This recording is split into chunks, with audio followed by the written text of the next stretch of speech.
internet culture will ruin everything. I played Danganronpa like at the perfect time because if I had played it the alpha and the omega, dude, the Undertale and the Danganronpa, the heaven and hell of the gaming universe, dude. Me. Yeah.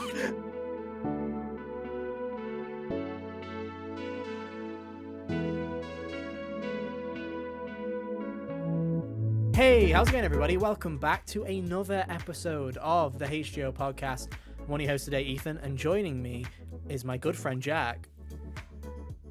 Hi. And as always, Hunter. How are you doing? Oh, I'm doing just as well. Well, you see, Kyle's not here, and Kyle always takes the first one just so that the conversation can flow more naturally. And obviously, you killed it instantly with the silence, but it's okay. It's all good. We learn from our mistakes. It's been a while, you know. You just got. But the video watchers can look at Unexpected, the it's expression Michael of Hunter. terror. I mean, on the bright side, Jack, is we live in a world now where the podcast has a theme, so the music will be playing, so people won't be confused. They won't go, "Has the podcast stopped?" No, it was just a really long, awkward pause, but it's all right. How you doing, Jack? Anyway, it's been a while. Not as long as last time. How long's it been? Hunter, have you kept track of this? I don't keep track. Mario movie? It's not been that long. He was on not too long ago, surely. No, I think I was here, I can't remember the episode. It was like the second to last episode of the season, I thought. I thought he was here Oh, somewhat the last recently or season, something? yeah. Pardon? I don't remember, man. I don't remember either. Gosh, Jack, we just can't put where you were. But hey, it was during Christmas. It was during the Christmas break. That's where it was. Anyway, Oh, Right. how have you been then? It's first episode of the season. How have you been? This is going so well. You been all right? Yeah, doing all right. Besides that, just not gaming as much, but here I am on the gaming podcast. Well, you know what? I've been playing PS3 games for the past 3 weeks, so it's not like I'm being very relevant right now anyway. But no, Kyle's not here this week. He is being a good person and helping a family member. So fuck you, Kyle. How dare you? You know, like being a good person, making me look bad, making me feel bad when I just chuck everyone under the bus for our little gaming podcast. But no, he'll be back next week, I'm sure. Back with whatever. No games, just filler. This is the filler podcast now, Jack, if you've not been listening in. There's a game drop like once a month, and all the rest of the time we're just twiddling our thumbs hoping Nintendo releases something in the next year. You're just lucky I was not on night shift this week, so it's all good. Hell yeah, you've come to save the day, Jack. You've come to save the day. We are talking about this week controversial gaming opinions. We've not done this one before. No proof. Don't go look it up. at least they'd have to look. I don't know what you're far. talking about. I don't know what you're talking about. I feel like we've done a we're definitely. I feel like this topic is going to go as slightly differently than last time, because I feel like last time we were like, oh, here's some unpopular gaming opinions that we have. Ooh, so quirky. Whereas this time, what we're doing is we're basically doing our gaming hot takes. These are things that we stand by. These are opinions that we stand by, that we believe are right, and then it is the job of everybody else and you guys listening in at home to either agree and join the club, stand the front, or go off and tell us why we're wrong. So that's the idea of this week's episode. Is I'll say a take, you guys will call it trash, we move on to the next take. We'll see what happens. It'll be fun. It's like you want people to fat hit that dislike button on this one. Oh, please do. It helps with engagement and we really appreciate it. No, but I think people enjoy this. I mean, about a month ago, we did a roasting our terrible tastes in music, really, which didn't really, there was a couple of things here and there, but it was mainly kind of learning what music Hunter listens to and rating mine and Cal's basic tastes. So, who knows? Maybe we'll have some basic tastes in controversial gaming opinions this week. We'll find out, I guess. Jack, we'll start with you. You're the guest. Why don't you start? What controversial gaming opinion, hot take do you have? Get the ball rolling. Bowser is a very overused Mario villain and needs to be put. Is this controversial? Excuse me. Is this controversial? I feel like you're preaching to the choir. I feel like. Does anyone like Bowser? I don't know. I mean, we like Bowser. We all like Bowser, but when was the last time we had a boss not Bowser in a Mario game? Well, I thought he was pretty dapper in his wedding suit, but also that was 7 years ago, so you might have a point. Yeah, but putting him in a fucking cheap costume, he's got funny hat gimmicks along with Mario, doesn't make it not Bowser. Like, yeah, okay, different moveset and all that stuff, but I'm tired of Bowser. I want to see what else Mario can deal with, and not just, oh my Nothing. god, They Bowser don't stole the have prince. anything else Bowser stole the except for princess for the the 14th RPGs. time. That's true. They do I it in the don't know. RPGs where they bring in like most of the time he's actually an ally in the RPGs for the most Yeah, he part. was an ally in a Super Mario RPG. But then he's not the villain. Yeah, I know, but I just uh, think the problem with Bowser, and I think the problem with a lot of like 3D kind of platforming bosses really is what kind like one just, they're kind of locked in stone. So unless you change the villain every game, like Spyro did that where it was Nasty Nook, then it was Ripto, then it was the Sorcerer, so you could do different things because they were completely different characters. When it comes to Bowser, he is just big Koopa Trooper with a spiky shell, essentially, right? So it's like, what can you do other than give him a gimmick? Like he's got a big top hat now that he can throw at you as that like you can throw at him. It's like you're just kind of recycling the ideas. And I think it's more how do you it's implement Bowser that makes the difference really is how do you implement him in Yeah. the story.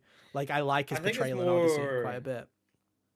I think it's more to do with like the 2D like renditions of Bowser as Oh, well. that can It's get just fucked. Like that can get fucked. like, oh, just jump over him and like hit the button to put him on a bridge and I'll do sacrifice you him to one the better, lava. dude. And Please find me a good 2D Mario boss. I'll wait. I will wait because they're all the same. It's like, do you want to fight the you're only Koopalings for one. this 60th time? Yeah, Do you want to do a Mario Wonder? Which, don't get me wrong, I adore Mario Wonder, but Mario Wonder had the same boss fight over and over and over again. They didn't even bother with the Koopalings this time. It was just Bowser Jr. all over and over and over again.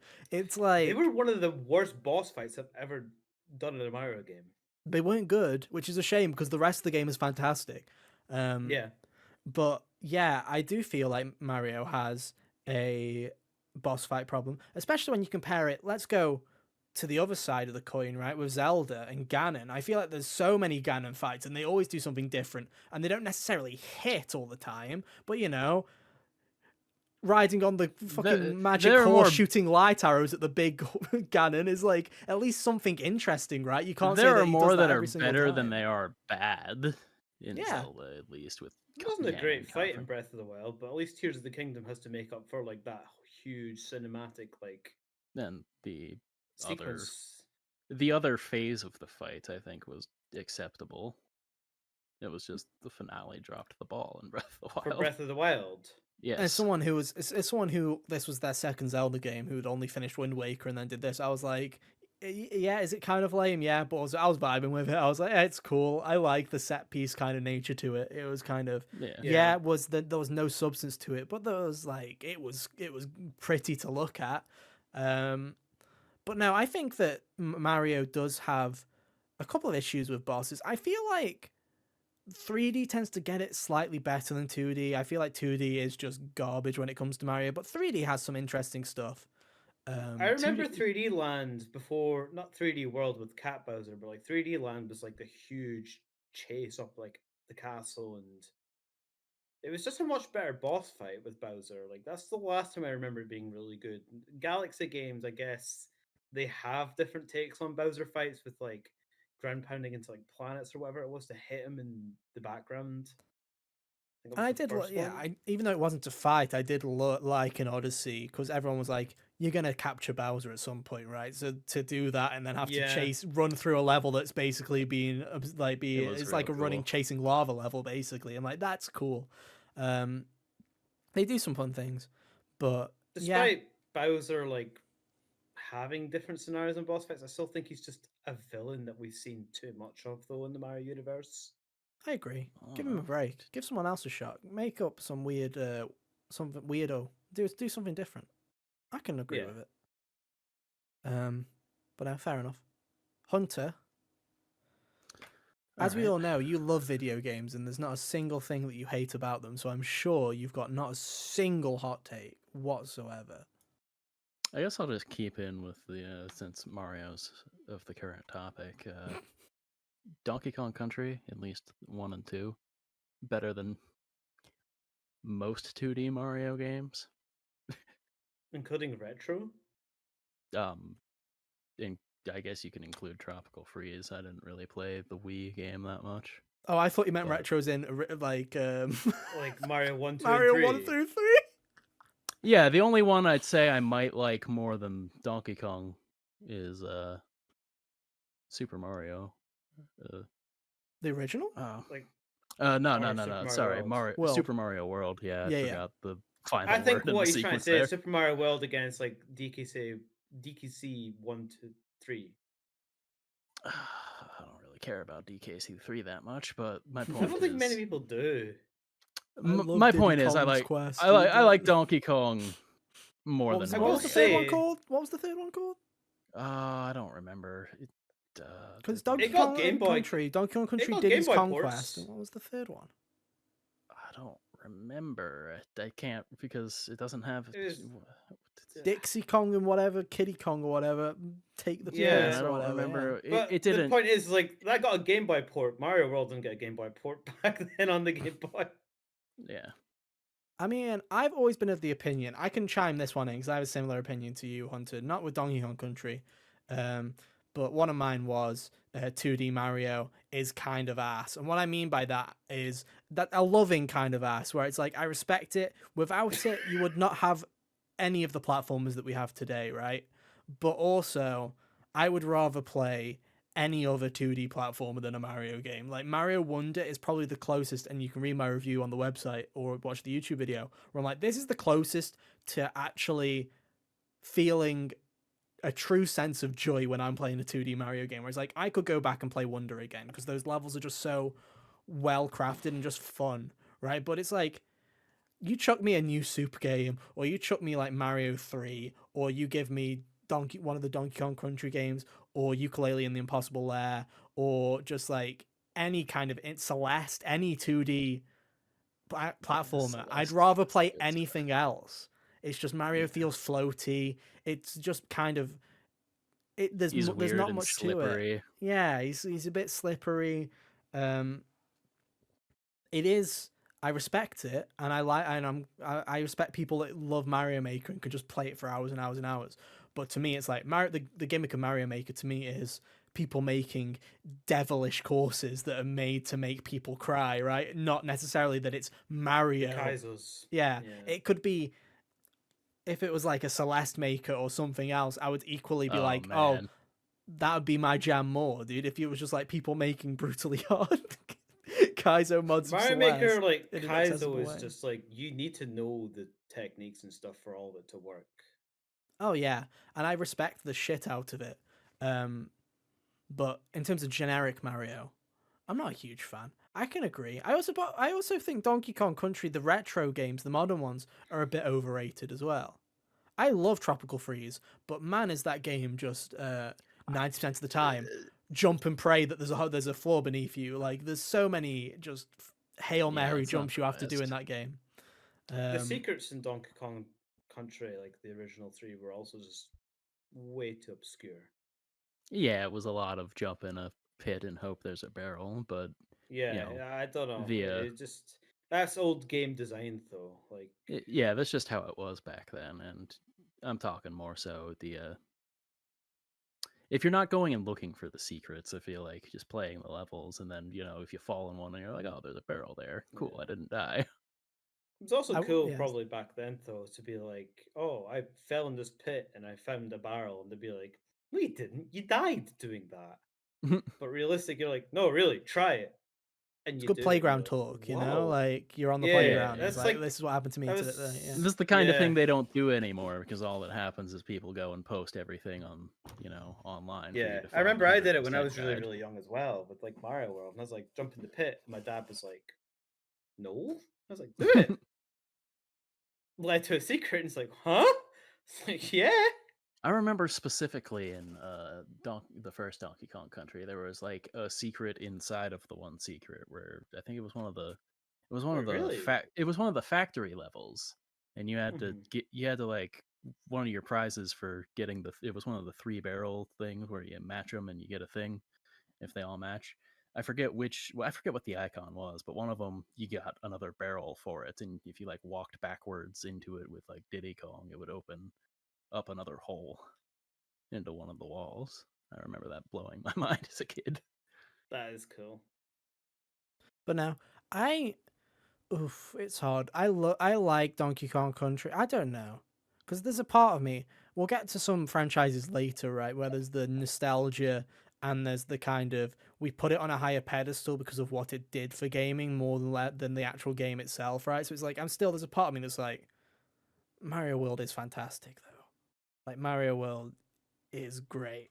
I love Yeah. Mario World. Mario World is really good. I think just on average, that's one game that I really, really like, as opposed to I've really, really liked Donkey Kong Country and Country 2 and Tropical Freeze are good. Where it's like I could take or leave most of the rest of Mario's 2D adventures. Oh, the NES games I could throw in the bin, dude. I could throw the NES games in the bin. I'd happily say that. Like I've played them like one and done, and then I'm like, yeah, No nostalgia. Mario 3? Yeah, Mario 3 is fine. It's the best of the NES games, but I'd still rather play World if I had to play. If you put a gun to my head and play an old 2D Mario, I'm like, play World then. Yeah. Donkey Kong for me is also like the first one was one of those like I was playing that before I'd properly found like even Metal Gear Solid, Zelda, or Devil May Cry. So it's like really early game for me. No. So Fair enough. Fair enough. I can respect it. Hunter, I might not 100% agree with it, but I can respect it. I don't know whether to go for something tame or to just to rip the band-aid off, dude. Should I do? I don't know. I think I'm gonna go with this one. I have like 18 written here, by the way, but I'm just gonna pick and choose based on how the room's going, right? So I'm gonna go with this one, right? In retrospect, the Nintendo Switch life cycle is kind of mid. And what I mean by this is because we like I say we talked about this 4 years ago, right? I still had some hope in the Nintendo Switch for 4 years ago, right? Where it's like we have fantastic games. We have The Legend of Zelda, Breath of the Wild, and Tears of the Kingdom. We have the Xenoblade trilogy, right? We have like Mario Odyssey. But it's like looking. Your re-release of Mario Kart 8. Yeah, fuck, this is what I'm talking about. Who cares? In retrospect, I think that Nintendo has made some of its strongest games it ever has with Breath of the Wild, with Monolith making Xenoblade, right? Mario Odyssey, fantastic, but it's 7 years old. I also think this is probably one of the weakest Nintendo generations when it comes to first-party content that there has ever been. When I'm talking about your Mario spin-offs have probably been the worst Mario spin-offs that have ever been released on a Nintendo platform when it comes to sports games, when it comes to like, you know, Origami King wasn't fantastic. They're just having to remake the old ones now because they've basically, well, Mario and Luigi's developer just got fucking killed, right? And then they've got nothing else because Paper Mario's garbage. Some of these are hard because it's like, I haven't played any of those, but like it feels like people like Origami King more than what was the one that came out on the Wii U, Color Splash. Color Splash, I agree, but I feel like no one's happy with it, but they liked it more, I think.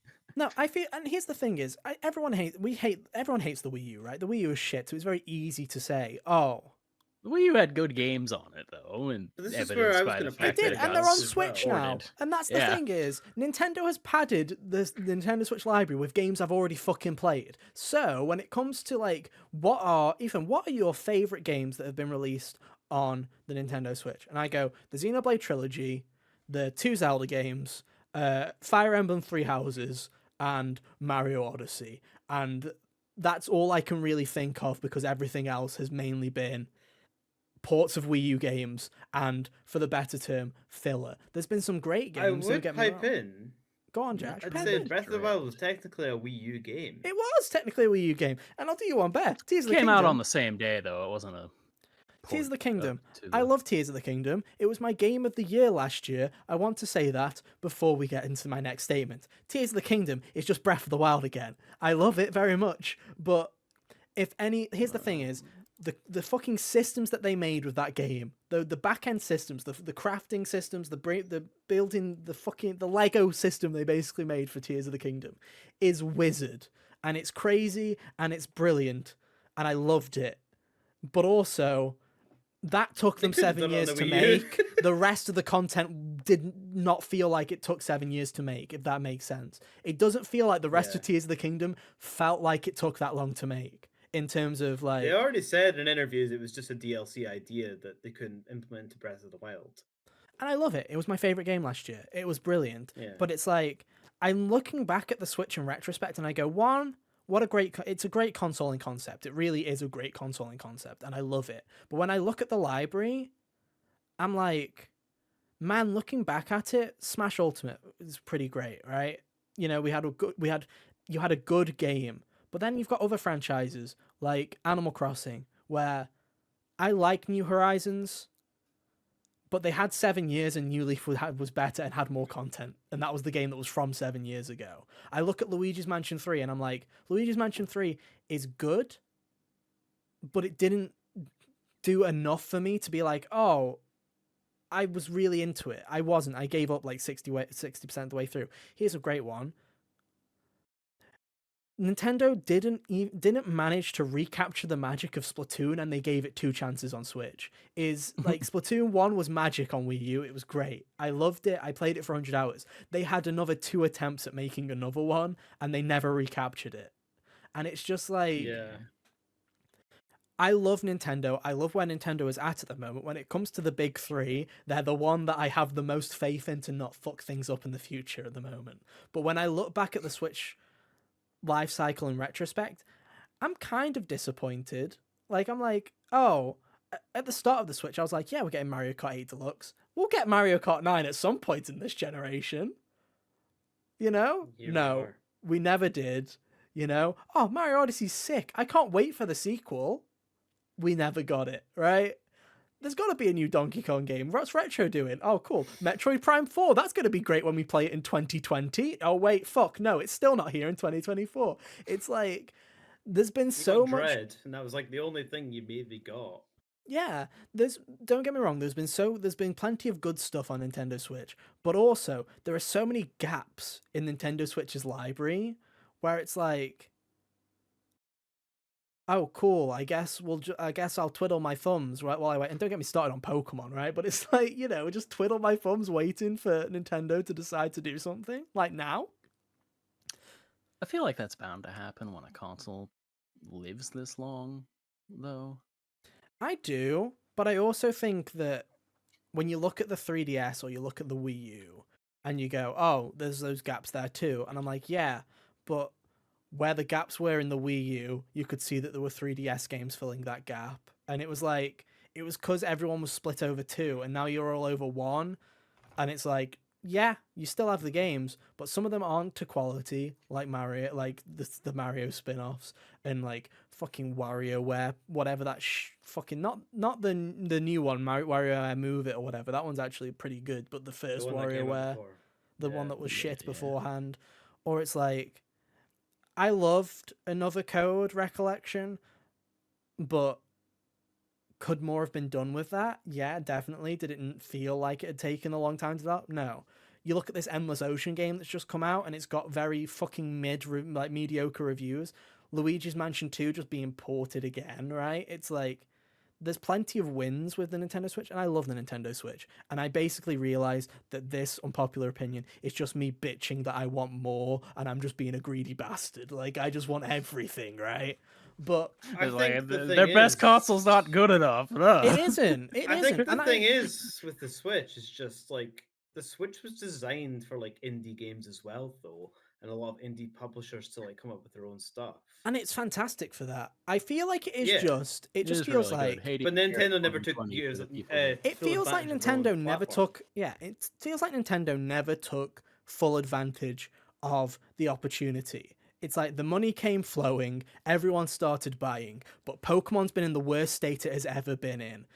You released a Mario 3D platformer in the first year and then never fucking touched it again, you know? Yoshi's Crafted World is dog shit, I will happily tell you that, right? It's like, there's just so many little It's no fumbles. The Woolly Mario Sports World. games aren't great. It just feels Uh, sometimes that Nintendo releases these games just knowing people are going to buy them, that they're going to sell 4 million units, and they don't give a fuck that they're garbage. You know what I mean? It's just like, I just wish, it's like, in retrospect, looking at 20, even when we last did this in 2020, right? Looking back at that, I was like, oh, but we will get another 3D Mario before the Switch is up, probably. Oh, we probably will get a good Pokemon game on the Nintendo Switch at some point. We did. It's called Legends Arceus, but it's a fucking spin off. Like, we haven't got a good mainline game on Switch. We still haven't. You know, it's just like, I just wish Nintendo cared more. I wish New Horizons was the best Animal Crossing game ever made. I wish that, you know, Pokemon would release a functional game for once in their fucking lives, but they just haven't. I wish Mario Kart 9 was real. And I hope going into Switch 2 in next year, hopefully, flipping please, I need something. Um, they have that big splurge again, you know, that 2017 2, whatever it is, Mario Kart 9, hopefully another project from Monolith, whether it's Xenoblade 4 or whatever have you. Because it's like, man, looking back, there's some great heavy hitters, but I feel like the filler catalog, that's how I should have phrased it. The sprinklings in between, Hunter, were mainly mediocre. There's some good pillars, but some shitty sprinkles. I don't know. One that baffles me is that they like the not the first Mario Party, the second one. Oh, Mario Party. Surprising that there's The surprising deluxe that there's no DLC for or that. whatever it was. Oh, Yeah. I don't remember the phrasing because it's stupid, but the one that was the old ones. Featured all the old 64 games. Yeah, I feel like the opportunity for DLC on that one was pretty obvious because Yeah. there were more boards on the table and whatnot, and they never did that. Yeah. I mean, I know Jack wants to make it a point not to mention Smash at some point because he feels like that's what is that's what Jack haha Smash 4 is like a good moment, right? But when it comes to Ultimate, like, don't get me wrong, I love hype cycles as well. I feel like this is a controversial take as well. I don't know if this is a controversial take. I think looking back at the Fighters passes, I think there was a lot of fun, but I also don't necessarily care for like half of the fuckers that were added. Like, it's like, I look at the Fighters Pass and I'm like, right, Fighters Could Pass have been 1, condensed to one. Fighters Pass 1, I think is brilliant bar Byleth. We can fuck Byleth off, and I feel like you've got a solid 4 characters there. That's pretty good. If the Fighters Pass had just been those 4 characters and I don't know, Sora, I guess, because I feel like Sora was always intended to be the final character or whatever, or Minecraft Steve, then you'd have a pretty fucking solid Fighters Pass. But then it's like, Sora was intended to be the Wii U ballot vote. yeah, well, many things were on that Wii U ballot, but I feel like the one part that was stopping that, Jack, was Wii U. I feel like that stopped a lot of deals going through. Disney went, Wii U? Ooh, 12 million console sales? No! Not worth it. But, you know, looking at that second Fighters Pass, it's like, Min. Arms was dead at that point. I love Arms, but Arms was dead, right? Pyra and Mithra. I love Xenoblade 2, but even I know that when that Fighters Pass came out, you were closer to Xenoblade 3 than Xenoblade 2 at that point, you know? Like, Yeah. I It's like. gonna happen. Yeah, and then it's like, not to say that I don't like Kazuya from Tekken or Sephiroth, obviously, but I'm like, yeah, they're fine. Tekken to me was the kind of one where I'm like, okay, that's cool. Every other fighter has basically got representation, but also I was kind of sick of the fighter gimmick where it was like, look, it's a fighter from another fighting game and they play like that fighting game. Isn't that weird? I'm like, okay, It did whatever. feel very much like Sakurai's own choice came into like the ballot, not the ballot, the pass, because it was like Sakurai was like, well, I want to represent other fighters because Sakurai used to play fighting games and stuff. So it was like started with Terry, well, no, started with Ryu in Smash 4. Then we got to Ultimate. He put Ken in as an Echo Fighter. We get to DLC Pass 1. Sakurai sat there like, well, I have 5 choices of people to put in. What if I make one of them a fighting character? Terry Bogard from SNK. Get it? You played it a lot. Blah blah blah. Fighter Pass 2 comes up. Fuck, I've got another 6 slots to spare.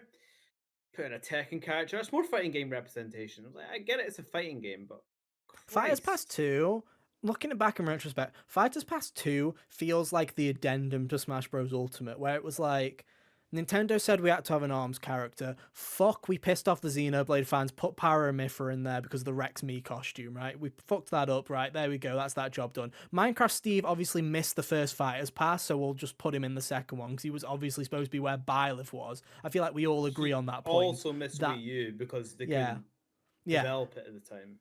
So he was obviously supposed to be the Byleth slot, and they just pushed him out. So, fair play. There you go. And then it was like, Sephiroth just felt like we've already got Square in because we've had to ask for Sora. Maybe we can be cheeky and ask for Sephiroth while we're at it. Like, it just kind of felt like Sephiroth to me always feels like the odd one. And I love Final Fantasy VII, don't get me wrong. But that one's the one where it's like every other one feels separate. And then it's just like, we got Sephiroth and Sora. Feels just like they couldn't be asked to find somebody else to collaborate with, so they just went to Square again. Like, it was like... I don't know, man. Without Sephiroth being in Smash, I wouldn't have seen so many memes of him having everyone else's legs, and that makes it worth it for me. True. I think what it was that was weird about it was, I mean, I remember hearing how the deal happened for Sora, and it was basically like at the Game Awards, they were in. It could be completely bullshit, to be honest. Oh, so we But can blame Jeff Keighley. Thank God, I needed something to blame on him. Don't blame the him rumor enough. was basically like the year before the Game Awards, Sakurai was like, or whoever was in a lift with a Square Enix representative, and they were talking about like Sora or whatever, and they were like, "Oh, Smash," and they were just like, "Possibly, Yeah, could do it."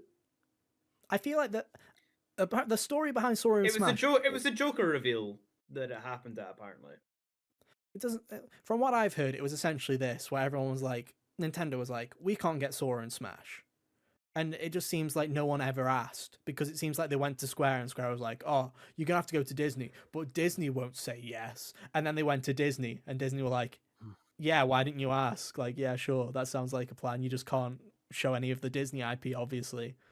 And it was like, oh, this just feels like they had to go through a lot of hoops, but it didn't seem that bad. Like, I feel like fair enough. And I think Sora deserved to be in Smash. Don't get me wrong. I think Sora definitely deserves to be in Smash Bros. Not to stretch out the section too much as well, though, but I just do want to bring it up how funny it is that Sakurai literally apologized for Byleth in the same video he revealed Byleth. That is funny, to be honest. Like, Byleth He's does basically feel like, right. I hope you guys aren't disappointed in the fact that My favorite it might not part... be it might not be the character you don't want, but My favorite it's part is got they to be had Fire to Emblem. announce... Yeah, no. My favorite part is he does that. He's like, it's Byleth. I'm sorry. There's a second Fighters Pass. Please forgive me. Look, you see, look, there's another 6. There's another 6. Like, they literally had to, at the exact same fucking direct, go, there's another 6, guys. Please don't roast us on Twitter. That's basically what happened. And I'm like, fair play. Still hate that they ended it with fucking Byleth, though. It's shit. It really is. Like I say, it was Like, supposed to... oh, We all know God. it was Steve. We all knew it was Steve. But they were like, hang on. If we have a Fighters Pass that is literally the first 3 characters are fucking Min, Byleth, and Pyra, someone's going to be killed. Like, they were like, the internet will murder us if those are the first 3 of Fighters Pass 2. So they swapped them around.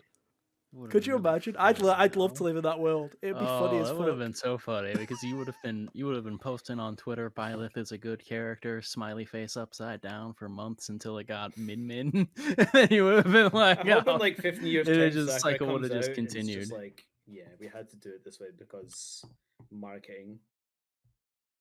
That's what I'll say. They'll probably say Steve was running late and we had no choice and we knew there was going to be a second Fighters Pass, so we had to swap the order around. It's probably the boring side of it. But hey, that's enough Smash talk. Like I say, at some point, I'm hoping we're waiting for the Switch 2 to finally be revealed and unveiled and all that jazz, because what I want to do eventually at some point later on in the podcast, and a future episode, is a great cull of the Smash Bros. Character roster where we will go through the entire roster and we will purge at least half of them, where we will destroy everyone's faith in the system. Wait, we it's haven't time done that yet. No, we haven't. No, We're saving we it. have not Oh. Thanos snapped the roster yet. But we will, coming soon. Just go and bully Nintendo to announce the Switch 2 so we can start doing some more fun content like into the future.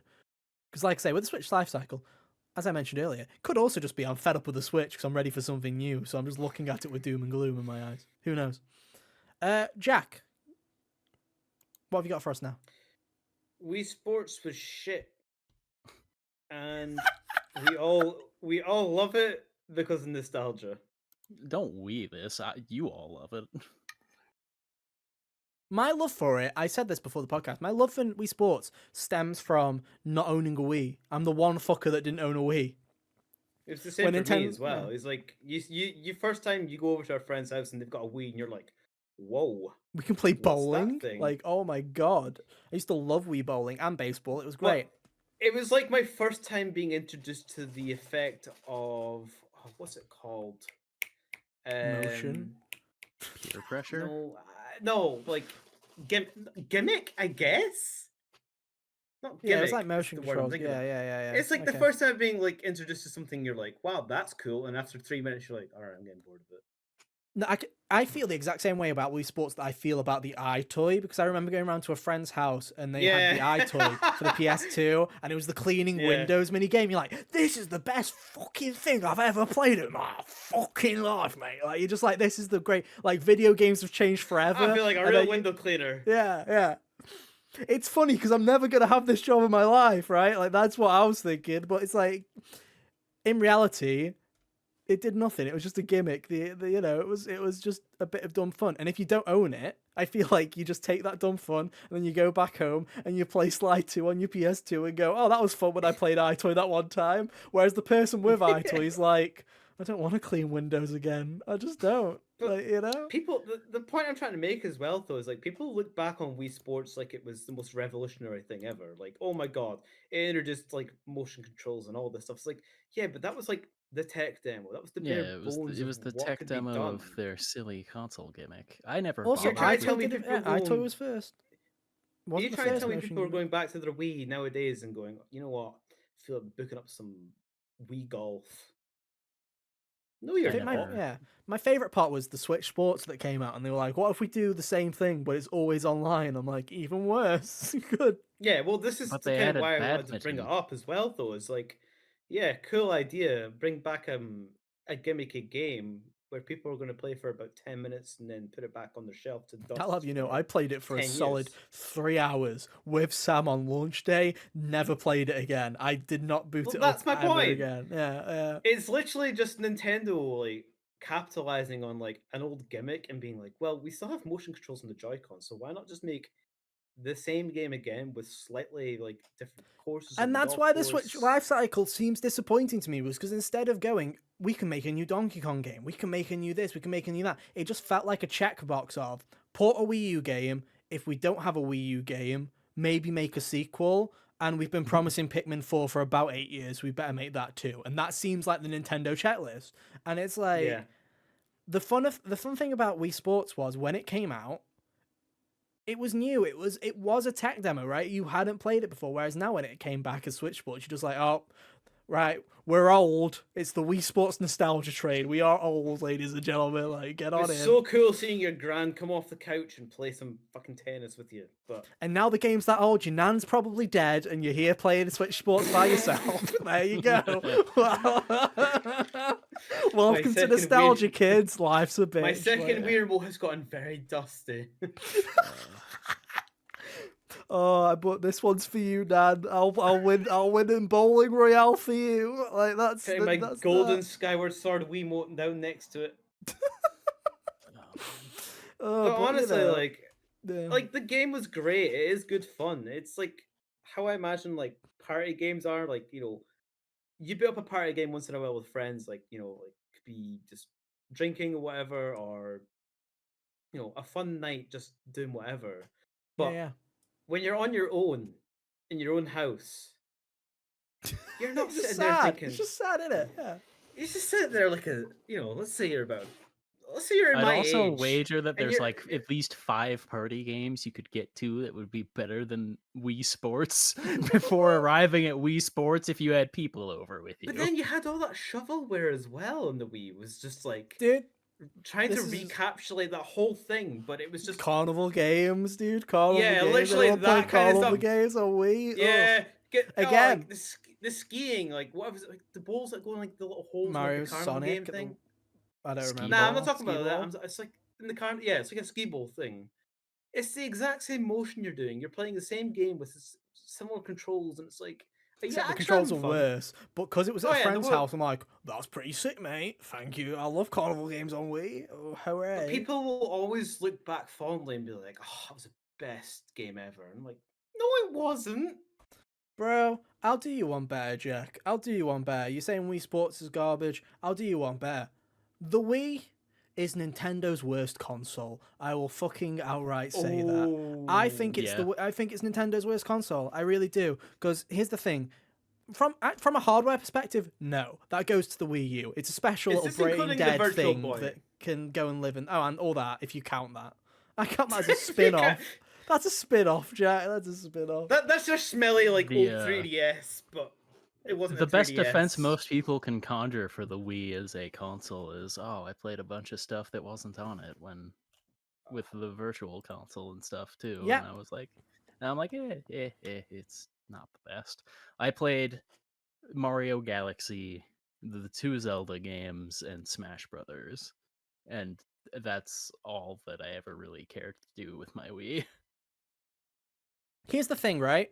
As a kid, I didn't have a DS when the DS came out, and I saw everyone was playing Mario Kart and everyone was playing like Animal Crossing, um, Wild World, and everyone was playing Pokemon Diamond and Pearl because Diamond and Pearl had come out.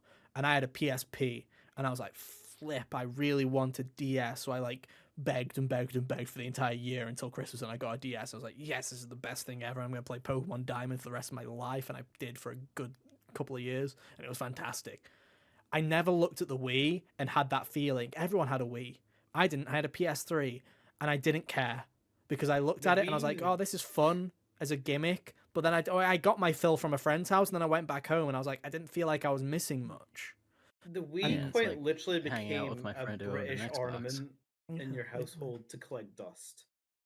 Yeah, it's like everyone had a Wii, and it's like every time I went around someone's house, I was like, "Oh, we can play the Wii." No one was like, "Yeah." Everyone who owned a Wii was just like, "I guess we could play the You just Wii." look under Like, someone's TV stand and it's collecting dust, and it's like, yeah, we play it like once every 4 months. yeah, like yeah, exactly, right? I just I think it's Nintendo's worst console because I feel like, Twilight Princess, you could play on GameCube. It was a Yeah. GameCube game, right? Skyward Sword, I know you love it, Hunter, but most people, it's a Still the polarizing only Zelda one who game. does. Yeah, it's a polarizing game, so people could do without it. It's like Mario Galaxy and Galaxy 2. Fantastic games. Brilliant games. But that's about it. Is like I'd want to play Mario Galaxy and Mario Galaxy 2. Xenoblade Chronicles, fantastic game. There's a Switch remake that's far better, and you should never go back and play the original as far as I'm concerned. Ugly ass video game, right? The game is Um, also just not released to America for the Wii, was it not? it was a It took GameStop a couple exclusive, years. and it was $70. Yeah. Um, Oh, that was the issue with that game. yes, it Yeah. was. Um, But no, I don't think the Wii has that great of a library. And when everyone always goes, "Oh, guys, the Wii is an underrated console," I'm like, if you like mid, then yeah, maybe. Like, come If on, you like guys. shovelware, then yeah. It's If you like like It's shovelware basically and like basic it's ports, like yeah, nowadays when you look on the Switch eShop and like you boot up the eShop and there's no like categories that you could just look for games. Like there's no genre kind of thing. It's just yeah, more you go on the homepage and it's like you could buy this shitty fucking anime adult game for yeah, yeah. $1.99. And then the rest of it's just like crap sports games and whatever. It's just littered with crap. The That's what you would difference, yeah, walk in. This is what you would walk into 10 years before, but you walk into like a Tesco or an Asda or for like America Walmart. It's the same shit. You'd walk in, you see like really cheap games, and you'd be like, "Wow!" Except you're paying full price for like a horrendous game that had basically the same amount of content as Wii Sports. less content in most of them. I feel like the difference between the Switch and the Wii is they both have similar systems in terms of like filler and in terms of gimmicks. The difference is the Switch actually has games that you should care about and you should actually go out and buy. Is the difference. Yeah. Whereas like the Wii has a handful, and ironically, some of them like Skyward Sword or even on Switch. So it's like, it's like the Switch kind Yeah, of looked at yeah. the Wii and went, what if I was a good version of you and took the good things with it and then left the rest to dust? And you're just like, oh, okay. Yeah, it's And it's like, like, yeah, every yeah. other Wii game that I would think about playing exists somewhere else now, with the exception of Mad World from Platinum, which I think I would have to dust that thing off if I wanted to find Yeah. a copy and play it. Trust me, the whole reason I've Or not brought like, out my Wii U in the past 3 years is because of the amount of dust on it. It would just or spread in my room and cause me like an asthma attack. but Oh, yeah, yeah, because dude. like even the other non-Nintendo games, like the two No More Heroes games, got ports. Mad World, Bayonetta didn't come out on that. Never mind. Yeah, No. I'm out of It was a I'm out of 360 third game. party Yeah. examples now too. Okami got ported. Yeah, but I think that existed on like the PS2 and stuff Oh, did it? already. I thought it I was Wii thought Okami first. had a Maybe I'm PC wrong. port as well. Yeah, but I'm not gonna play on the PC because I'm not a No one's going to play nerd. on the PC. The only good thing that you can do is play Resident Evil 4 with the gun, like waving your That arm is like the a gun, best which is version of actually the Resi best way to play 4. it. Yeah, Yeah. okay, I'll give it that. It's the only thing it's got, but it's at least it's a one good thing. Hunter, Is it my turn? it is. Well, yeah. If technically, I don't feel there's much of a turn. I just feel like if you've got something that's similar, chuck it This in the is pile. vibe checks. Yeah, All right, yeah. well, a change of discussion. Well, yeah, change of discussion, I guess, for now. I like Plague Tale Requiem more than either Last of Us game. Oh, good. We can link into Last of Us with that. Okay, right. So, Yeah. why? Mostly the story and stuff just spoke to me more. Last of Us, the first Plague Tale game was very much they liked The Last of Us and made a game that was similar to it. Good enough for what they were doing. I think it was an adequate game. They brought in a bunch of improvements with Requiem, just in the stealthing and the general like big moments and stuff, and the through line of the story just spoke to me more. With it was a lot easier to empathize with Amicia, the main character, becoming a bit more messed up as a child or like a teenager being forced to go through all of these horrible things than it was Joel in the first game, who was just kind of already pretty horrible most of the time. I feel like that's a massive flaw. The flaw with The Last of Us is it's like I feel like the show is even worse than the game for this by hiring Pedro Pascal, who I absolutely adore. But the problem with Pedro Pascal is Pedro Pascal can do no wrong, and so when you see him as Joel, you're like, I don't believe Joel could be a mass murderer. Look, it's Pedro Pascal. He's great. Like, He's so and it's like, happy. yeah, the game is very similar to that, where it's like, yeah, it alludes to Joel being a bad person. It shows a few bad deeds, right? Especially at the end of part one, right? But at the end of the day, like, I'm still always like, yeah, but Joel's Joel. Dude, like, look at his relationship with him and Ellie. I'm just like, I'm easily able to just go, oh, he can fucking kill whoever he wants, right? Whereas it's like, part two at least, you get back to somebody younger and you see them do the fucked up stuff, and I question Ellie a lot more in part two than I ever did Joel, if that makes sense. Where it's like, okay, what the fuck's going on here? I feel like it's more interesting. Kind of the beauty of like zombie apocalypse settings, though, is like how it changes people. It is. I agree. It But I feel like The was. Last of Us doesn't show much other than It was exactly. It Yeah. was. I just feel like Last of Us Part One just shows dad We have becoming seen a it a dad. lot. Yeah. Yeah. And then yeah, in the first one, the turning point would have been with Ellie in the winter, except the game started speeding towards the end after that. True. Yeah, but yeah, I still love The Last of Us Part One though. Yeah. I do love that game. It's a good game. I swear. Yeah, and that's the other thing is like, honestly, my opinion there isn't super shocking if you pay attention to the things I like. It's just like, most people are like, oh, The Last of Us, greatest thing ever. How could you possibly like anything more than it? And I'm like, oh, very easily, I'm afraid. Well, It is a very mainstream game, I would say. oh, extremely Got an so, HBO but series, it of has course it HBO is. shows, of course it Well, will. exactly, yeah. Yeah. It's very much in the public eye now.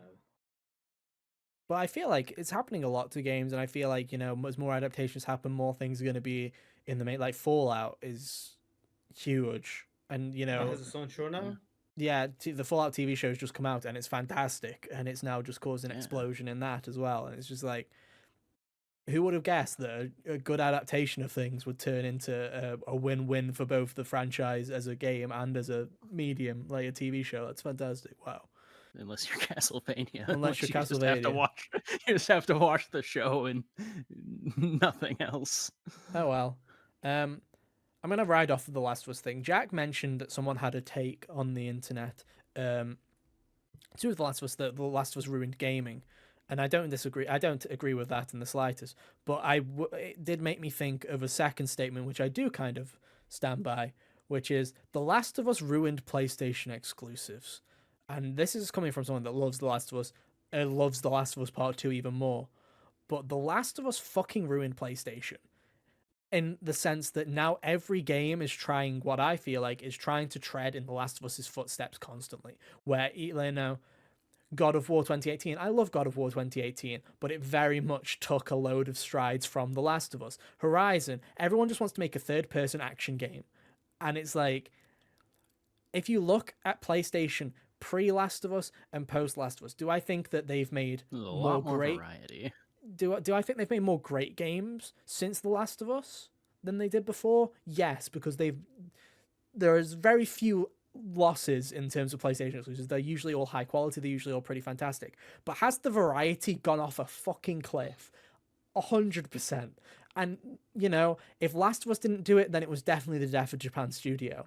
Like when Japan Yeah, Studio died, creativity at PlayStation fucking ceased to exist, essentially. You've got Astrobot and you've got Sackboy, and they've just shut down Little Big Planet forever anyway, so who cares, yeah. right? I was gonna say, It's was like, this not like a similar opinion though? Now that I'm thinking back on it, it's like when Call of Duty was like at its biggest mhm. with Activision, like everyone was like, "Well, it's just all first-person shooters now," and It is. Well, as soon as somebody finds something good, everyone sticks. It's like Battle Royale was a whole phase, right, for a while. It's like people yeah, Fortnite, try yeah. and catch on to trends. The difference is with Sony is Sony found a winning formula, and they told every single one of their studios, follow this formula.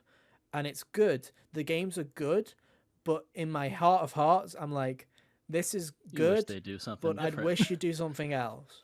Like when Here's Insomniac went yeah. back to Ratchet, I was like, oh, Rift Apart. I love Rift Apart. Yes, is it not as good as some other games that have been made recently? Like if you tell me, is Ratchet and Clank Rift Apart a better game than The Last of Us Part 2? No, but did I have more fun because it was going back to something that felt more traditionally PlayStation?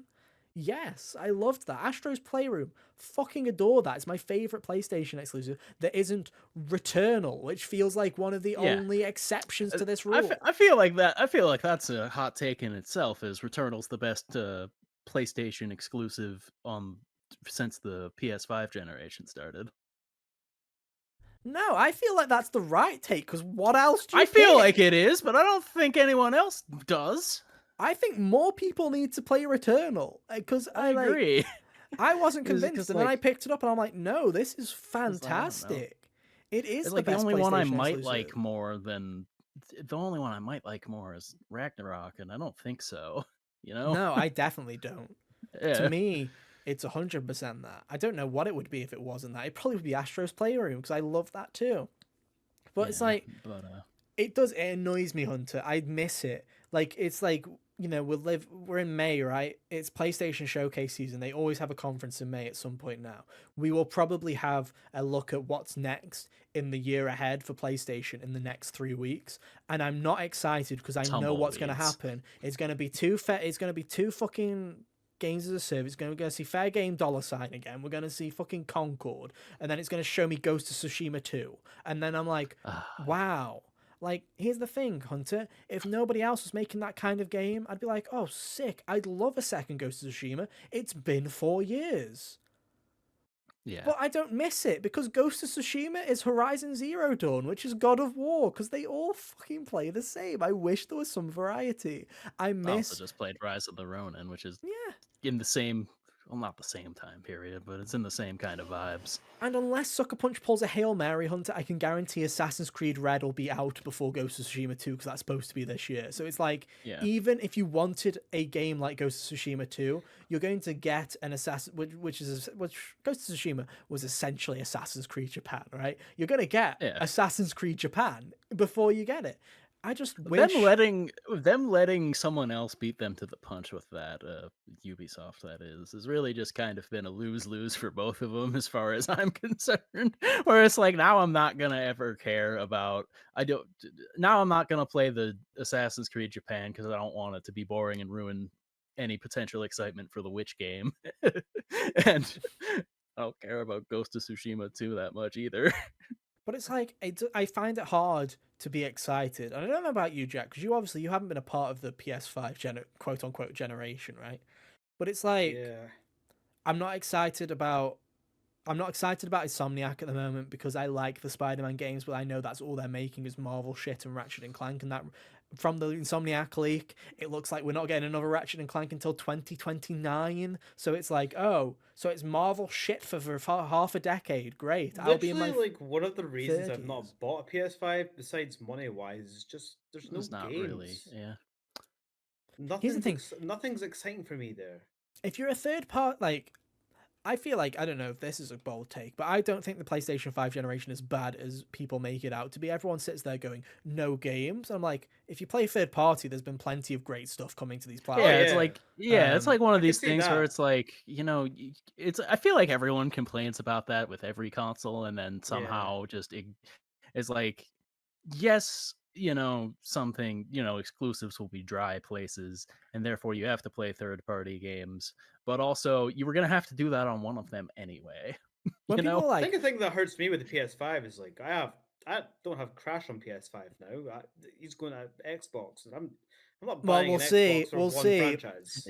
Jack, you just have to wait a year and then every Xbox game will Jack, you've come to missed this. They've PlayStation. started, yeah, the Xbox has started moving games to PlayStation. I I don't know if you see, were so it'll here, be if you heard about this, but multi-platform. Hi-Fi Rush, Sea of Thieves, Pentiment, and Grounded have all been ported to PS5 now, and it looks like that trend is continuing. Um, but as this happens, Toys for Bob, who is 100% working on a Spyro game, copium, copium, copium. See you at the Game Awards, Jeff. Better have it.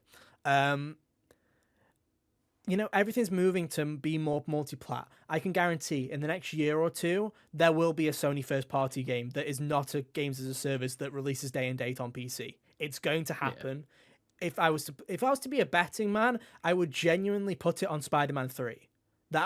I'd put money on it. That would make a lot of sense because Yeah. that'd be the biggest one that would have another market. Yeah, 100%. But it's But like nothing gets me excited. Like I've loved the PlayStation 5. I've played so many great third-party games on it and a handful of great exclusives. But yeah, there's not the same exclusives. And when you do get them, they're these 6 year in the making third-person story games where I'm like, this is great, but you all feel the same. Yes, Yeah. I like Forbidden West. Yes, I like God of War Ragnarok. Yes, I'll probably hopefully I pray that I like Ghost of Tsushima 2 and it turns me around on that franchise because I love Sucker Punch. It makes me sad that Ghost of Tsushima is my least favorite Sucker Punch game. I've played them all now and I can safely say that it is my least favorite. um, I'm sorry, you just have to wait for Stray 2. Oh that's well, not a I that's not a well PlayStation game. I thought that was a it was PlayStation it game. had it was in They indie pushed it in exclusivity. marketing and stuff, Yeah, and it had like a year of exclusivity, but it wasn't like PlayStation's. it was a classic PS5 exclusive, Jack. Not really, and for only a year. Yeah, like Your funny little cat game. yeah. It was Uh, fun, but but like I feel like like I say, I feel like Last of Us put PlayStation on this roadmap where it's like every game must take 5 or 6 years to make. It all has to be this. It has to cost $6 bajillion, and I'm like, man, I miss when they made platformers. I miss I Gravity sure would. Rush, dude. I miss when they play. I miss I miss. Puppeteer. Yeah, I miss when they when Yeah. Japan. Like, would Bloodborne actually get made now? Would they have partnered? in the Probably I same think time it's not. kind of period. interesting of a topic though, is like that games are now taking the approach of making these long development cycles to make games, as where like Nintendo could easily be like making 2D platformers here and there, and they're good at it. Here's the thing: other than Zelda and Metroid Prime 4 are exceptions for Nintendo. Every other Nintendo game takes 2 years to max to make right Yeah, now. but they just Nintendo are don't do smart. it. They're doing the right Yeah. thing. They're making more games in less frequent time. Are some of them ass? Yes. Are a lot of them Yeah. ass? Yes. Um, There's still enough good ones to make the approach worth it in the end, I yeah, feel. I agree. But I tell me agree. why I've been waiting for 10 years for a new Mario Kart. Jack, do Who you wanna cares about that? Jack, do you wanna know what's scary? Do you wanna know what's actually scary? Are you ready for a In a scary, few scary days, thought? Mario Kart 8's anniversary comes up for his 10th. Yeah, it's a decade old. Here's another scary, scary thought for you. Ready? There Oh was God, 7 years between Animal Crossing New Leaf and New Horizons, right? And you like the old one We're already more. over halfway of the wait between New Horizons and whatever's next. We're already over the halfway point. We've been waiting as long. Like, I that's suppose crazy to me. I felt like lockdown's when we got Horizons, wasn't it? yeah. So I feel Yeah. like in my head, I'm like, we waited so long between New Leaf and New Horizons, and it's like we've already waited over half that gap already, and we're still no sign at the next one. But you know, I digress. It's like that's crazy to me. Smash I think that's Ultimate to is do with 8 years. like the Smash Ultimate is what, fucking 6 years old this year? Yeah. In yeah. December. That's grim. That's gross. I think it's to do with the directors at Nintendo that make the game. So like the director for Mario Kart 8 went on to work on ARMS, if Yeah. I'm right. Splatoon and Animal Crossing share a dev team. Yeah. So it's like, what are they Yeah. doing now? Well, like I say, we did a video on this we did a podcast on this a couple of months ago where I predicted, and I still stand by this, that the Splatoon team has gone back to the new Animal Crossing's being made for the first year or so of Switch 2 is my guess. That's what that team's doing. Yeah. What's the 3D Mario team doing? They've had 7 years. That's my real question. Not before Splatoon 1 But anniversary. they're hiring all these new people for It turns game 10 years old next year, Ethan. It's gonna happen. Hunter, I had the most brain dead idea. Are you ready for this? This is the greatest idea. Ready? This is how we bring Splatoon 1 back, ladies and gentlemen, right? Switch 2 exclusive. You ready for the gimmick? You can connect your Switch 1 as a controller and you get the gamepad back. So you use Oh your my Switch God, 1 as a yes. controller for Switch 2 and you can use it for Splatoon and tap the touchscreen. Nintendo, hire me and you can have the idea. That's such a good idea. Let me connect a second Switch so I can use it as a gamepad. Think about it, okay? It's a good idea. I forgot that the Wii U That's online a stuff horrible was like, idea. It's a it's great a idea. wonderful idea, Jack. Shut your pie hole. But I forgot that the Wii U online That's stuff was I have 3 of closing them. I the don't need first to worry time. about it. The first time I said that Splatoon 1 was getting a port to the Switch 2. But now I feel more confident in it because the online is dead. It's true. It turns 10 years old next year. It's perfect. New console. Dude, that's all right. yeah, but no. Where are Anyway, we at? where were we? Jack, you're next. What's up? What have you got? All right, let's look at my handy dandy little notepad, guys. Undertale wasn't that great and was massively overhyped because of the internet culture around it. Well, internet culture will ruin everything. I'm sure that I played Danganronpa like at the perfect time because if I had played it, the fucking Screw the alpha Undertale. and the omega, dude. The Undertale and the Danganronpa, the heaven and hell of the gaming universe, dude. Fuck me. yeah. All right, you see, I played Danganronpa at the perfect time because if I had waited like 3 or 4 more years, it would have been annoying me, just Oh my psychically God. damaging me Oh, without knowing gosh. what it is. Dude, But yeah, that's so funny. I love how he brought that up. Like, screw Undertale. Here's Danganronpa. I It just is my needed opinion. Danganronpa another is terrible, and that's why it's great. That is my unpopular Yes. opinion. It's good because it's bad, and if it was actually good, it wouldn't be good. That's my Like, fucking. Undertale's It would not- just be Somnium I don't Fire. think Undertale's like a horrible game, but like the premise behind it of like having to replay it so many times to get the full story and stuff, I didn't like it. You only I need think to play it. Undertale's a great game, but I feel like it is a victim of its own success. It's one of those few games. Nier Automata was similar to me, where it's like people when people hype up games over and over and over again. You need to play Undertale. You need to play Undertale. Undertale's fantastic. Look at all these people. They all love Undertale. Look at all these millions of views videos of people playing Undertale. It's like, oh look, even fucking Yahtzee from Zero Punctuation likes Undertale. It must be a good game. Like every fucker on the planet loves Undertale. That didn't So you even have a sit vote down in it. That's insane. and then you sit down and I play it, and it's just a very good indie game made by one person, and it doesn't really move me that much. I'm just like, this is fun. It's a good game. But because I, li- everyone's I screaming like that it's the best Deltarune thing more. ever, well, I won't know. I'm not playing that until they finish it. So I'll see you in 2030 when we're still waiting for Yeah. Silk Song. But it's like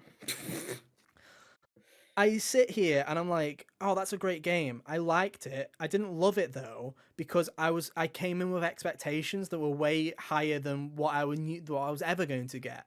Because just people scream at you more. It's why most of the time now, if I play a game and I really like it, and I'm like, I know my friends will like it. I just say you should play this game at some point, and they're like, why? I'm like, just play it. And it's like, why? I'm like, I'm not gonna hype it up because I know if I hype something up, you're not gonna feel the same way. So just fucking play it. Just play the game. Trust me, you'll like it. Yeah. Because you go in with too high expectations, dude. The Pope hyped me up too much, dude, with his copy of Undertale. What can I say? What kind of like irked me with the game was like I played it, I beat it the first time, and I didn't know knowledge about the multiple like routes and stuff, and I was like, "Oh, I've beat the game. That's cool." And then the game Yeah. like obviously goes through the whole phase of like, but you can choose a different path, and you can kill no one, or you can kill everything. And I'm like, I mean, the fuck do you mean? I play the game for like 4 times, but do different paths all the time. I don't have time for that. it's I only wanted the st- 3, and I it's not wanted the that story. long, but also you could just play it the once and be all right with it. That's what I did. Well, that's what I did as well, but then I also felt like I was missing out. I But I also recommend didn't that want to to go be through honest. I Who also cares? didn't feel like going through the exact same game again, but except one path I skip every fight, which is like, well, that seems boring.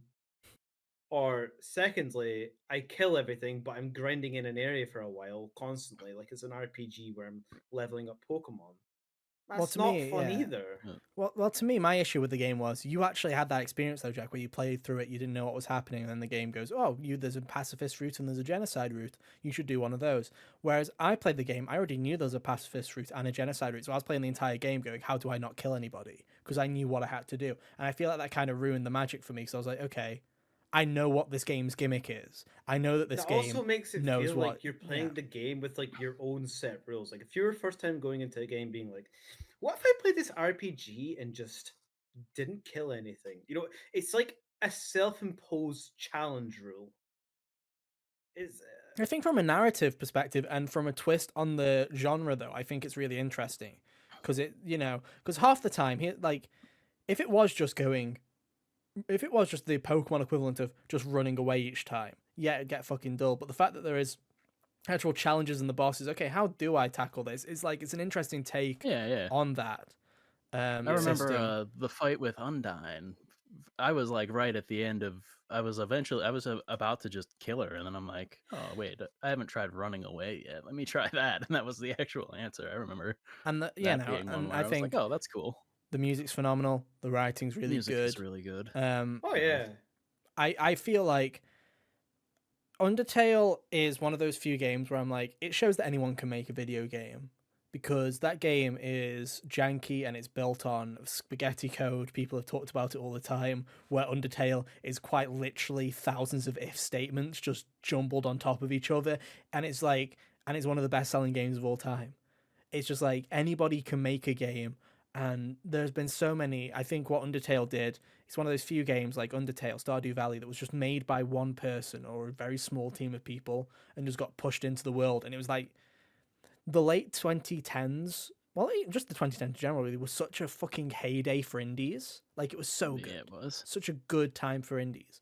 Um, which kind of sucks now because I feel like the problem with indies nowadays is people have this expectation of indies now. Games come out from indie developers, and for some reason, the idea anymore of just buying a game because it looks quirky and fun is out the window. Now everyone expects the next Undertale or the next If Stardew. everything's not as good as Undertale or Hades or something like that, it's like, ah, to the bin with you. And I'm like, that's And mean. if Come your on, indie guys. game's in a Nintendo Direct, it's most likely a JRPG. And it's not Hollow Knight, and also is that copying Pizza Tower? Pretty cringe. Like, you know, like it's just Yeah, like that too. It's like, controversial opinion time. Pizza Tower fans need to fuck off. There we go. How about that one? There we oh, go. I've got one that Anton kind of Blast is actually coincides with better from this. my brief time with both. Uh, Sorry, guys. it's okay for games to share similarities and not be 100% the same. Because like Damn, bro. people get this thing where it's like, oh, these games are both kind of similar, and I played one and I like it more, and this one's bad because it didn't do this thing that the other one did, and suddenly the rest of it just becomes not good. you know, it's like, Dude, it irks me to no extent. This whole Pizza Tower Anton Blast thing is it's like they both had the same inspiration from the same game, and they're tackling the idea that they had in two completely different ways. Yet because one came out 10 months, 12 months before the other, that's it. Now it's copying the shit out of it, or everything's like this is a Pokemon clone, ha ha ha, or it's like everything has to be compared to Earthbound or something like that. And I'm like, can't something just stand up on its own 2 feet and yeah, just be enjoyed for what it is? Do we have it's to compare annoying. everything to every other thing that's ever happened? Does A every game hard with game have to be a moderate Dark Souls difficulty, game? yeah, moderately difficult, and your checkpoints respawn enemies. Oh no, it's like Dark Souls. Do I Yep. have to compare Carnival games to Wii Sports? No, I but don't you think did. anyone was ever asking you to compare carnival did. games You to did, Jack, anything. and you're a terrible, terrible person. God damn it. I mean, I can kind of follow up one with you. I can follow you up, Hunter, with one that I don't know. Is this a controversial opinion? Might make people upset. I don't care. I'm gonna say it anyway. JRPG fans are the fucking worst. God, they're so bad. That's not a gaming opinion. That's an opinion on a fan base. This is my Yeah, but gaming it's opinion in of the of orbit of all the video gaming fan games. bases, Jack. JRPG fans are the worst. That is my gaming taste.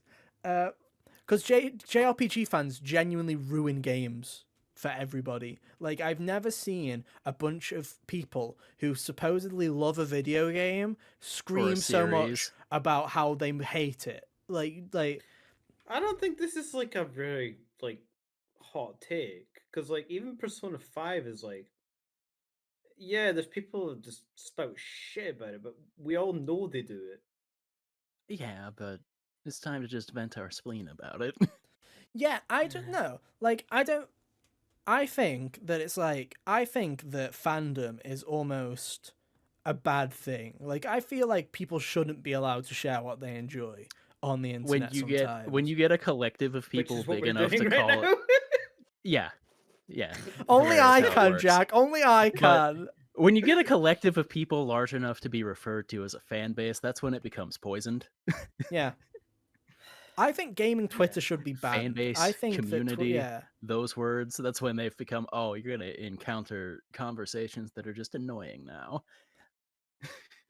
But I I get think it. that it's like it really sucks because there's so many games that I absolutely adore. Persona is my favorite gaming franchise of all time. I adore Persona 5 is my favorite video game of all time. And I hate the internet discourse People around it who talk about them. because it's like people can't take it's like Shut up, I Persona. like I say this is the conversation. I like Persona 5. I can't Persona believe 3 you is hate fucking better. waffles. Kill yourself. That is the Yeah. conversation. And I'm like, why? Like, I don't go to anybody else. I don't go and look up. I'm not going to go, I've just played Infamous 2.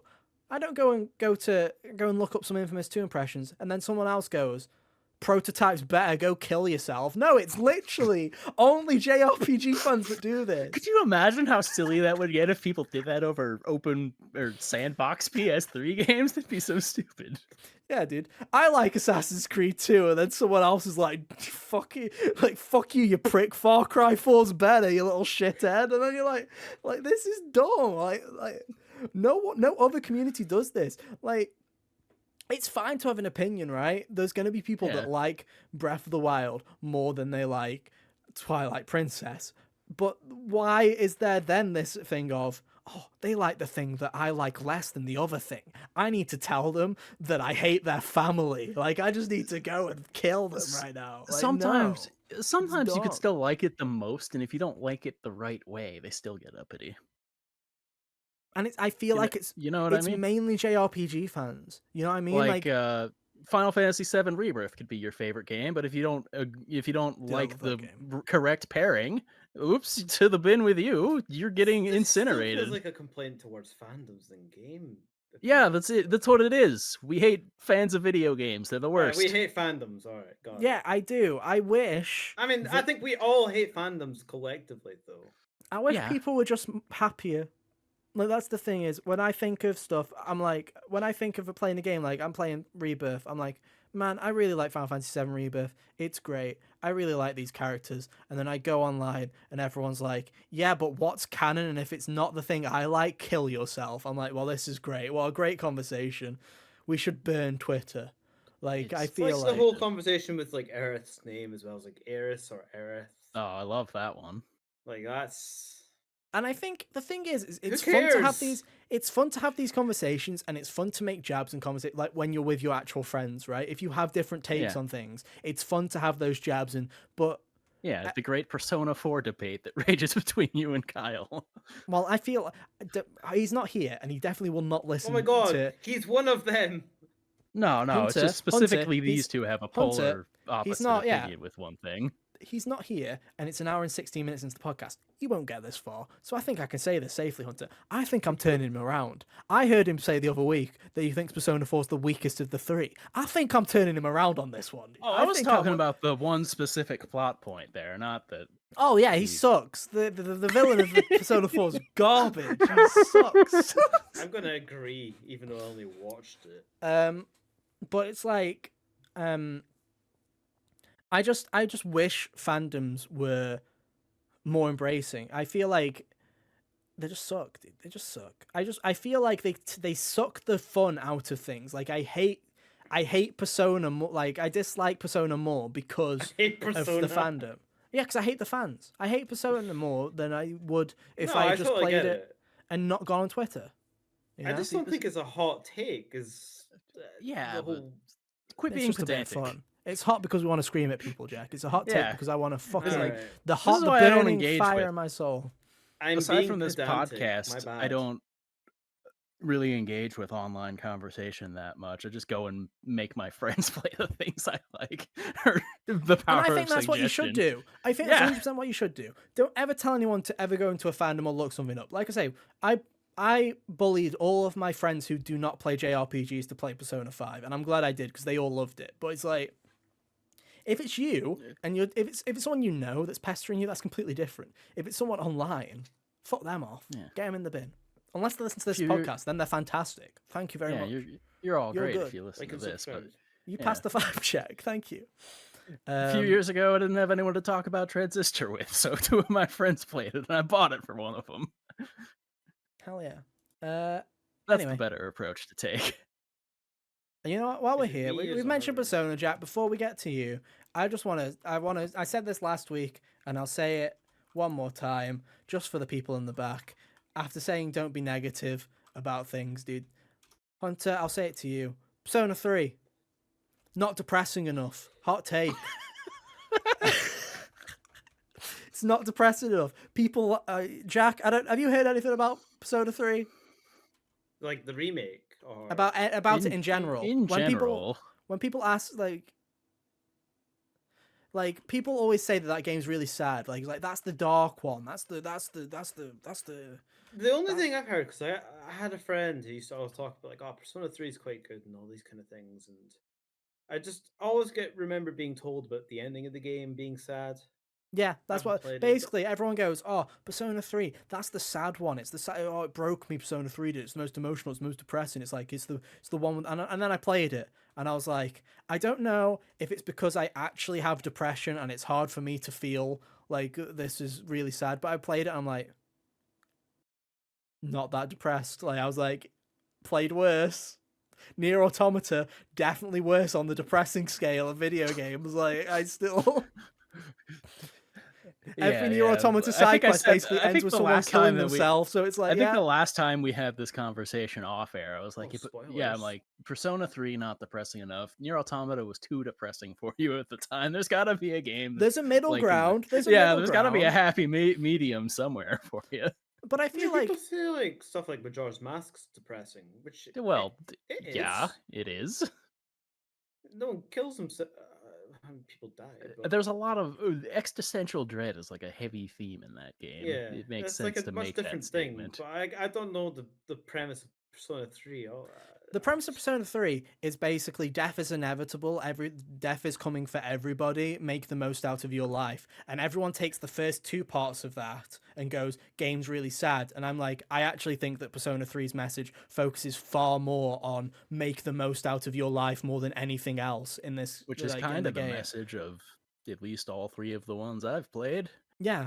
And Yeah. and to be honest, it's like everyone's like, "Oh, Makoto's so depressed. Look at him." And I'm like, he just looks like any emo guy from the 2000s, guys. Like, I hate to long break it blue to you, hair. he Yeah. just liked My Chemical Romance, like most people did back then. We've all Like, been that's there. about it. We've all been there, dude. Like, there's nothing that's screaming to me. Like, if anything, sometimes when I see him smirk and stuff like that, I'm like, no, he just seems like an emo guy, dude. He just seems like he's vibing. Let him be. He's a quiet boy. Let him be.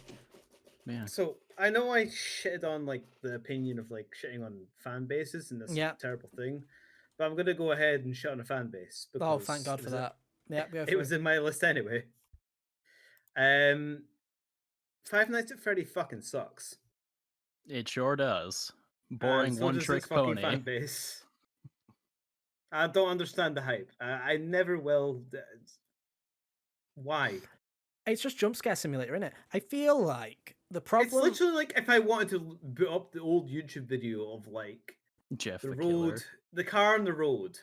Oh, the You know fucking that same screamo. video? Yeah, Yeah, yes, I know, because I saw it it's in primary basically school. that. Someone got it up on YouTube, and I shat myself, and I had nightmares for weeks. I remember Or the like video. Yeah, actually, the most classic example you get of this is like the maze game with the Exorcist like pop up. I don't remember that. I remember the speeding the hill with the You're car, too and it's like young. follow the car, and then the zombie woman jumps out at you, and like ah! No, so they're like the internet game of like the Yeah, maze. It was like a black background with a blue maze, and you follow your mouse around, and then you go through 3 levels. You get to a harder one. You could right click to cheat it and go straight to the point, but you get like a pop up of like 3 The screams, Exorcist. and it'd be a huge picture of the Exorcist girl going. "Bah, bah." That's Five Nights at Freddy's. Yeah, Yeah, It people is. are like going absolutely crazy over Five Nights at Freddy I because think the games are shit, and lore.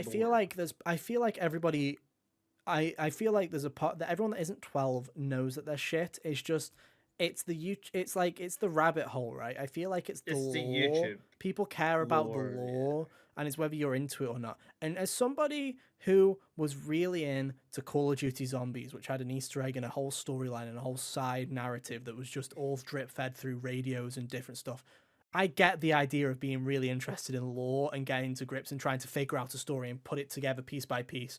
But yeah. the difference between that I also is understand that. I read all of the stuff. I read all the item descriptions in Bloodborne. The difference with Five Nights at Freddy's is that what was presented in the first game, because none of them ever looked different enough for me to try them again after that.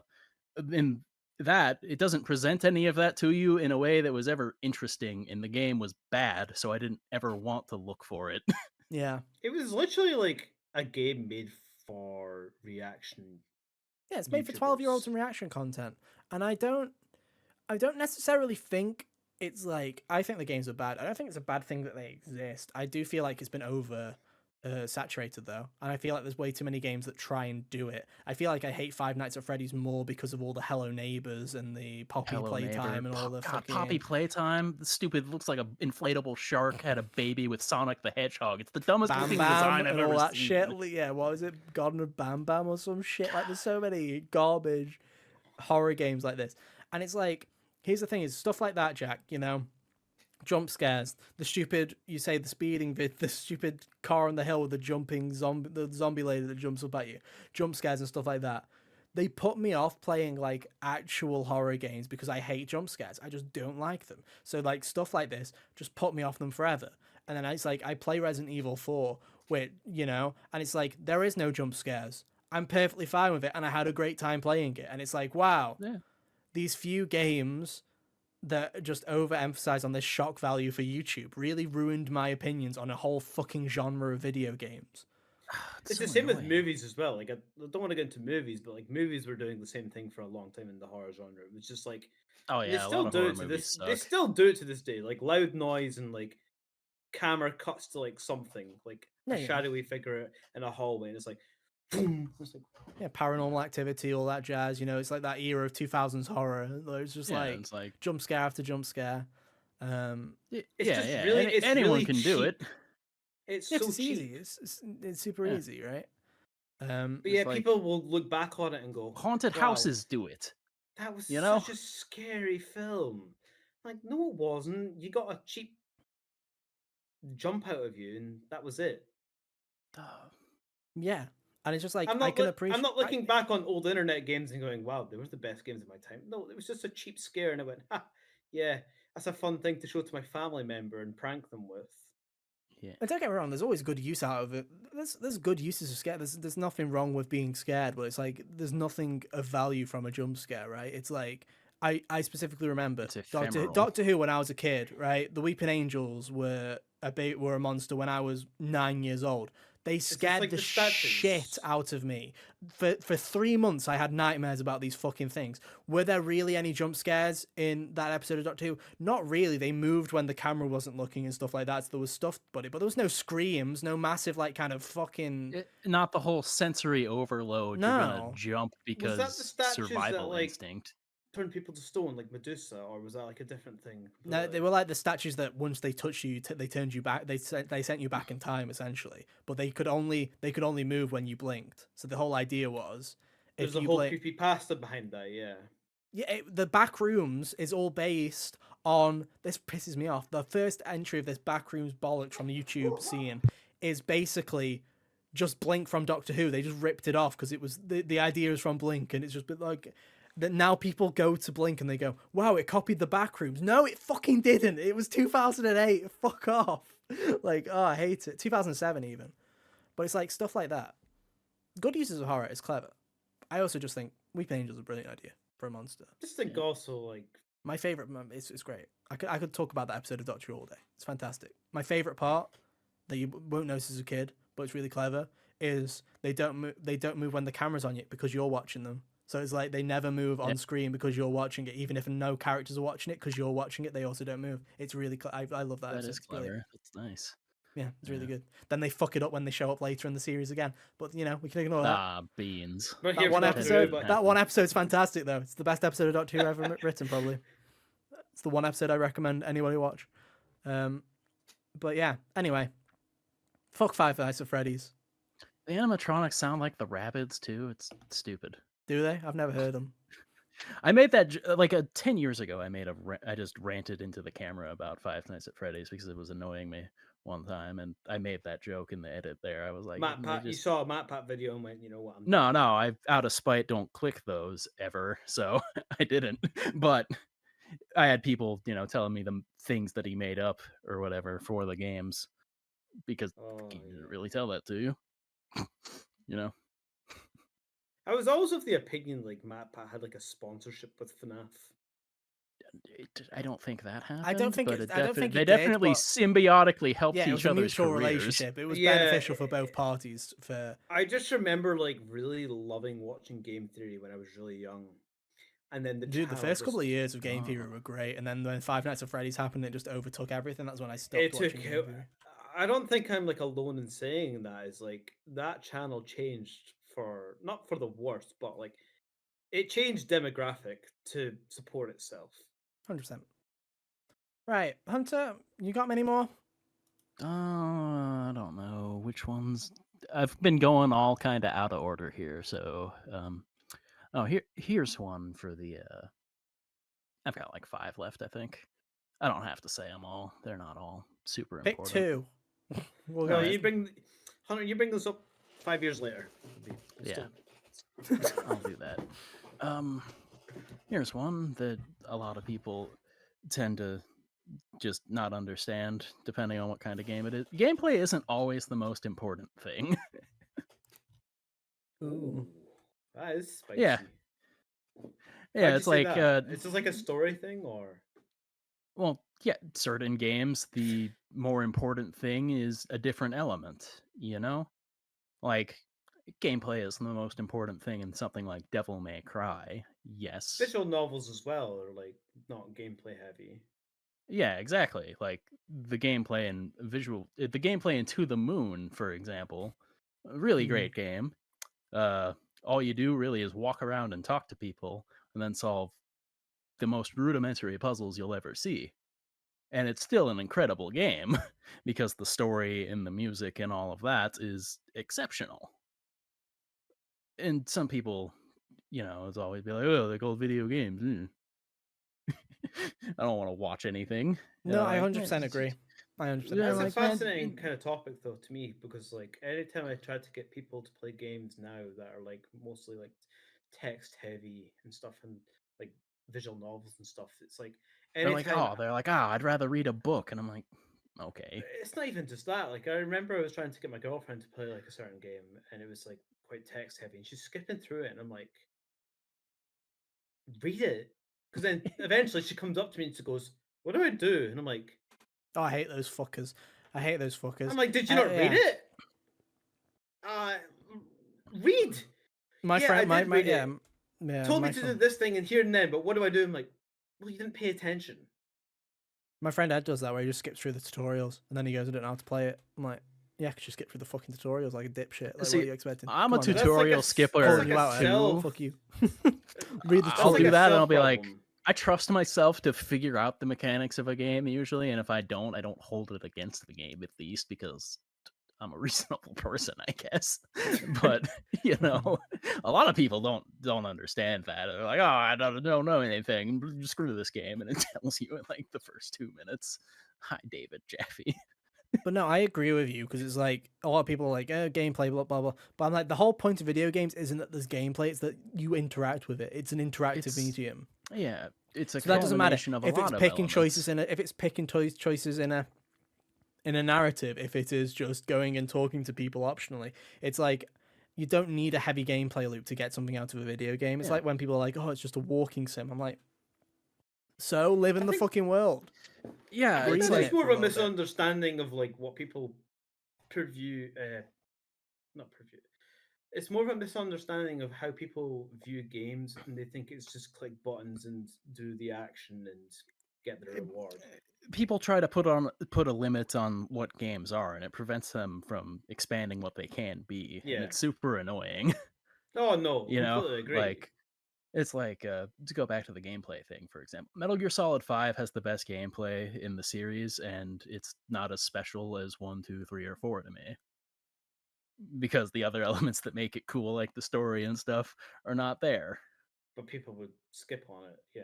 But for some Yeah. people, Metal Gear 5 is their favorite because they love the gameplay to death Yeah, of it, and which is that's all like, right. That yeah. makes sense. But it's like one of those things where it's like, half of Metal Gear Solid 4 is a movie, and I think most of it, and I think all of it's more memorable than MGS 5. I could not imagine speaking to someone who skipped all the cutscenes in Metal Gear Solid 4 and then tried to tell me how the game was.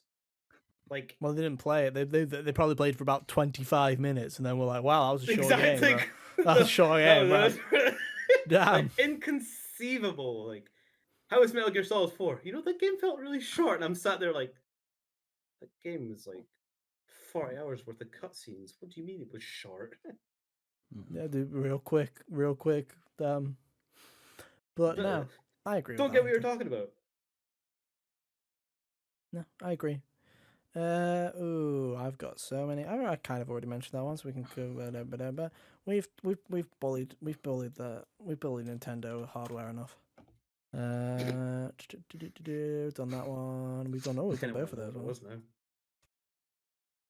now. Um, God, I had a lot of Nintendo takes here. I had a lot of Nintendo takes here, bro. You can thank me. Yeah, thank you, Jack, for having my opinion. Um, sure. I've got two kind of that are in the same ilk. All right. and it's people hating on games where I think that it's not very justified. So we'll do both of these. First one is Kingdom Hearts 3 was fun. You're all just fucking stupid. Like that's just like I feel like you were talking about Kingdom Hearts 2, Hunter. It's like I don't hate Kingdom Hearts 2. I think Kingdom Hearts 2 is Yeah, fine. I know. It's also I don't know if it's a controversial take. It's my least favorite of the three that I play of the three Oh. mainline games because I think Kingdom Hearts 1 is probably my favorite, and I thought Kingdom Hearts 3 was fun. But yeah, Kingdom Hearts 3 gets this bad rap for being a terrible video game, and spoiler alert, it's the exact same as Kingdom Hearts 1 and 2. It's just you've Yeah. changed. You're not a kid anymore. It's Yeah, still you're the not same 12 terrible video anymore. game. Yeah. It's like all the adult Pokemon fans. I can see it. 100%.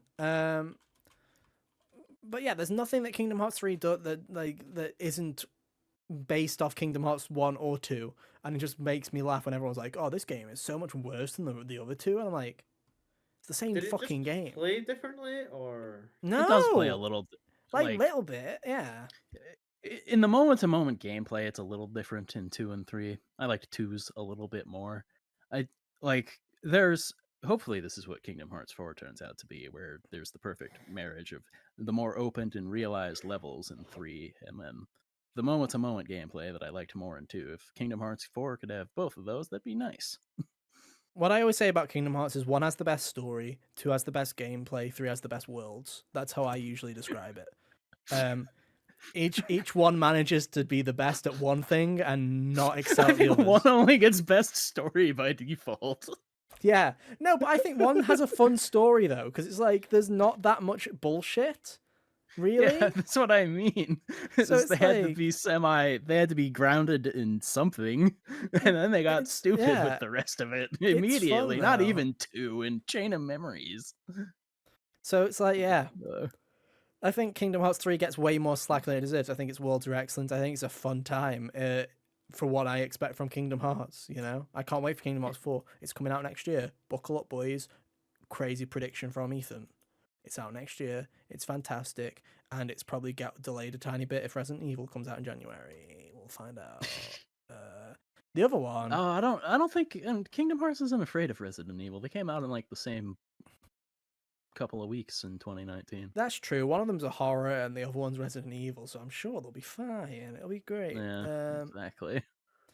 Here's another controversial. We brought up Call of Duty before, dude. I don't know how much of this is a controversial opinion, dude. Call of Duty back in its heyday was popular because it was actually good. Like this is my people seem to slap on people. It's always been the running joke of Call of Duty Cheeto fucking eating, Mountain Dew drinking, slur spewing video game, and I'm like, very much true.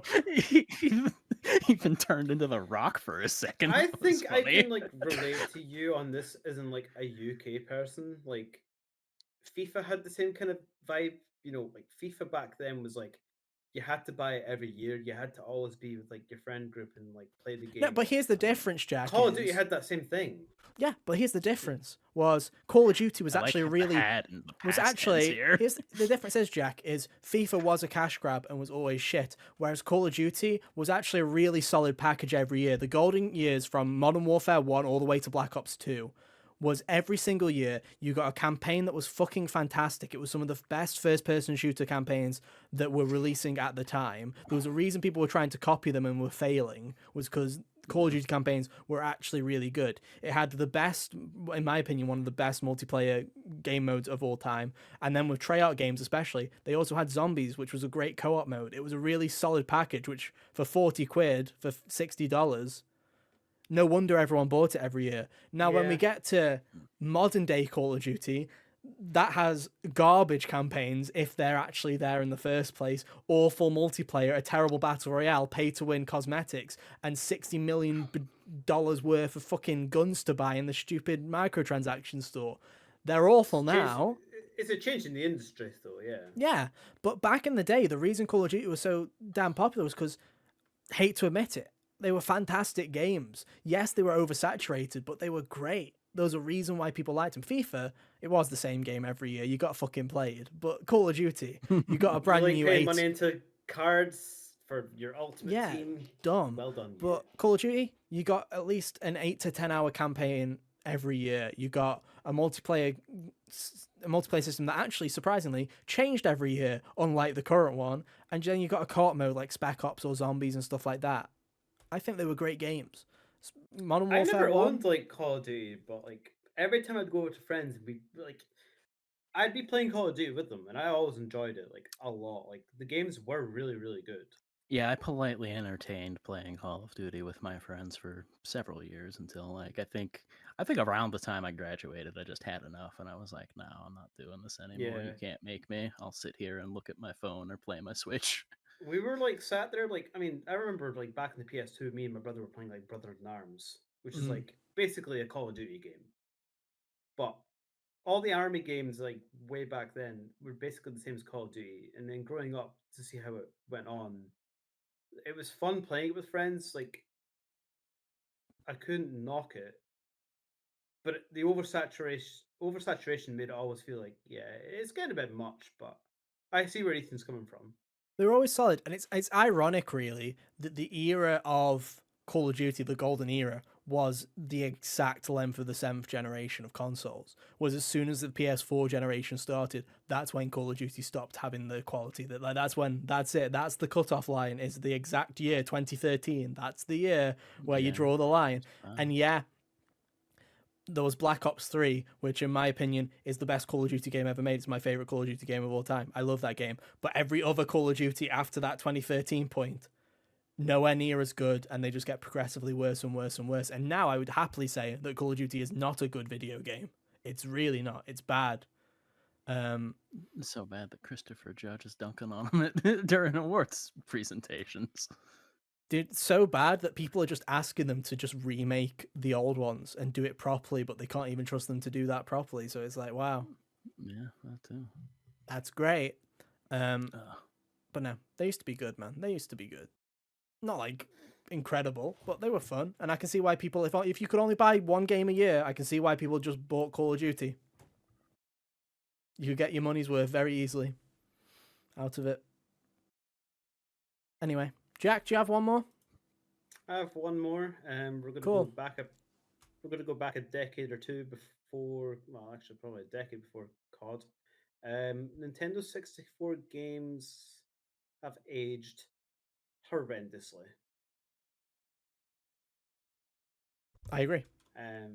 I think every time I try, I mean, I didn't grow up with the N64. I grew up with the NES, Super Nintendo, the GameCube, the Wii.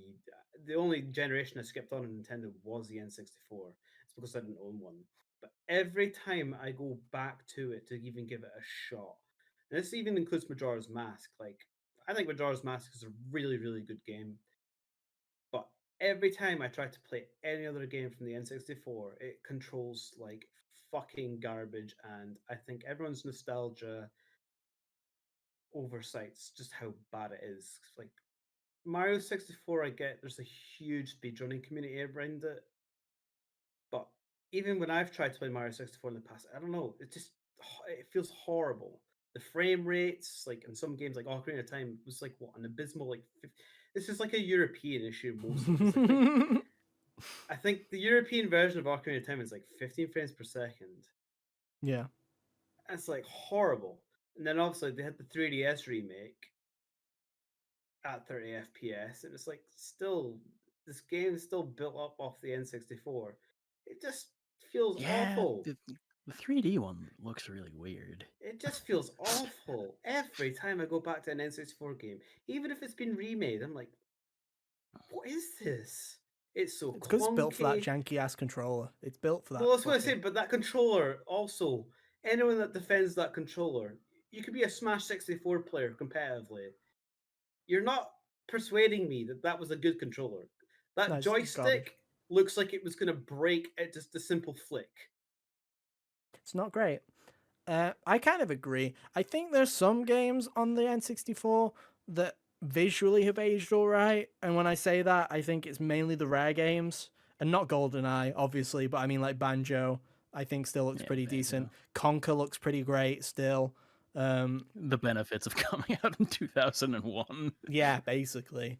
I think Rare's games look fantastic, but a lot of the Nintendo games from that time do not show their age quite well, especially. I mean, that whole generation. Let's be honest, Yeah, there is like a fair amount of I'm ugly willing to PS1 include games as the well. You know, the PS1 was ugly too, I mean, it did and a come lot from of the fact PS1 of like games didn't age well either.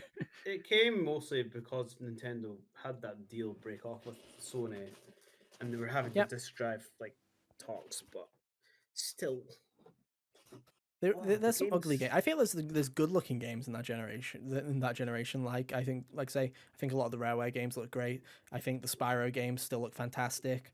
Castlevania Symphony of the Night. A lot of the 2D pixel art games from the PlayStation One Yeah. look brilliant. I was But being half sarcastic because they it do felt though. like They do look cheating. great. They do Well, look yeah, they great. look good. It just feels like cheating to say that the ones that were still doing the 2D looks good. When No, it's not cheating. It looks fantastic. the reason that generation looks so bad most of the time is because it was the transition to 3D and everything looked like weird paper mache and stuff. But no, they Yeah, do. They PS. look terrible. I think still like PlayStation One just did a really good job of it. And I think the PlayStation Then 1 controller was better. That helps. it Yeah, helps, but the having graphics having also to look the better. two singular. It's just looking back on the N64 in my head, I'm like, wow. I get it. It was like their first shot at it, but some games like awful. I like even when I think of like Ocarina of Time and I'm like walking across Hyrule Field, the grass textures, it looks like green vomit on a floor. Mm. So good they brought It's him back for Pokemon. hell yeah, dude. You love to see it. It was a reference, wasn't it? It was a reference. Yeah. Um, I can't wait until the next generation of Pokemon brings up the Great Fairy with her banshee scream and her horrifying face. Oh, I know exactly. we can only dream. We can only dream. No, I feel like we could. We talked about Ocarina so much on this podcast at one way, shape, or form. So, I don't think we need to retread those steps. But yeah, the N64 always felt like a bit of an odd one to me. I've not got much attachment to it, to be honest. So, I can kind of agree. Hunter, what's your final one that you got for us?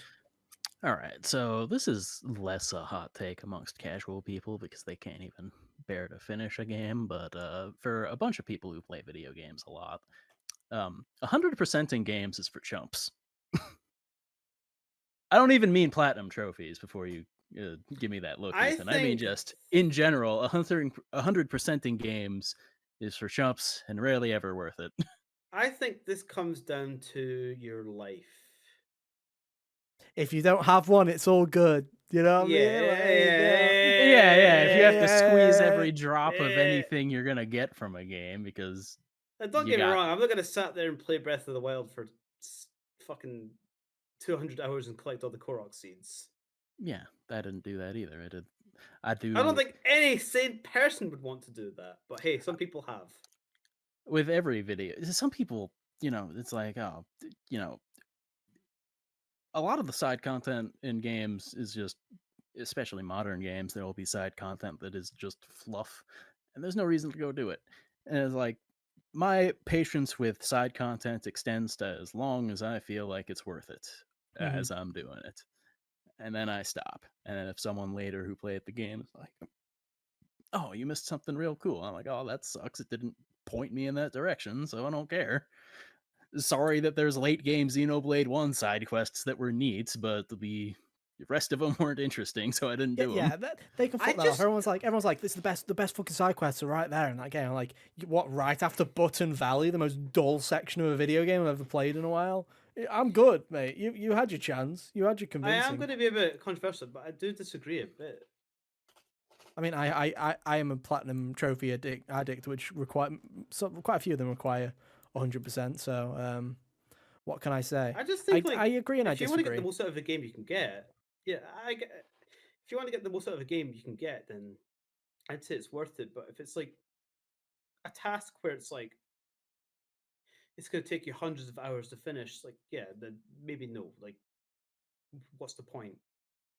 I mean, Where games are just real guilty of throwing in random nonsense that I wouldn't do all the time.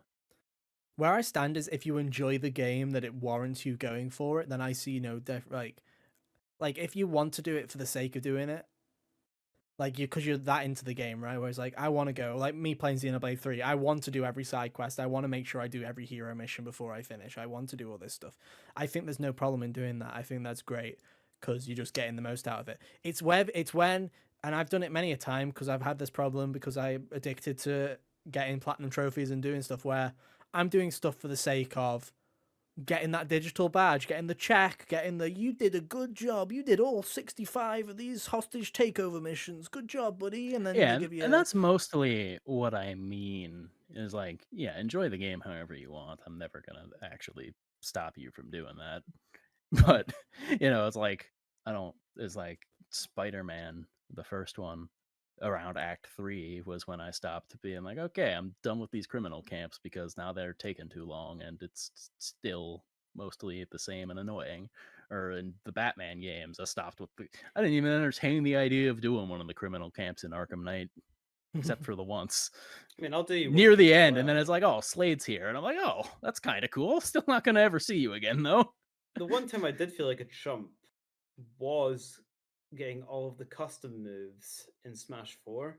And I hate to bring it back to Smash, oh fucking hell, but okay. the actual unlocking method of like custom moves back then was horrendous. That so many people would rather hack their console to get all of them because back then it It's was really easy to hack your 3DS.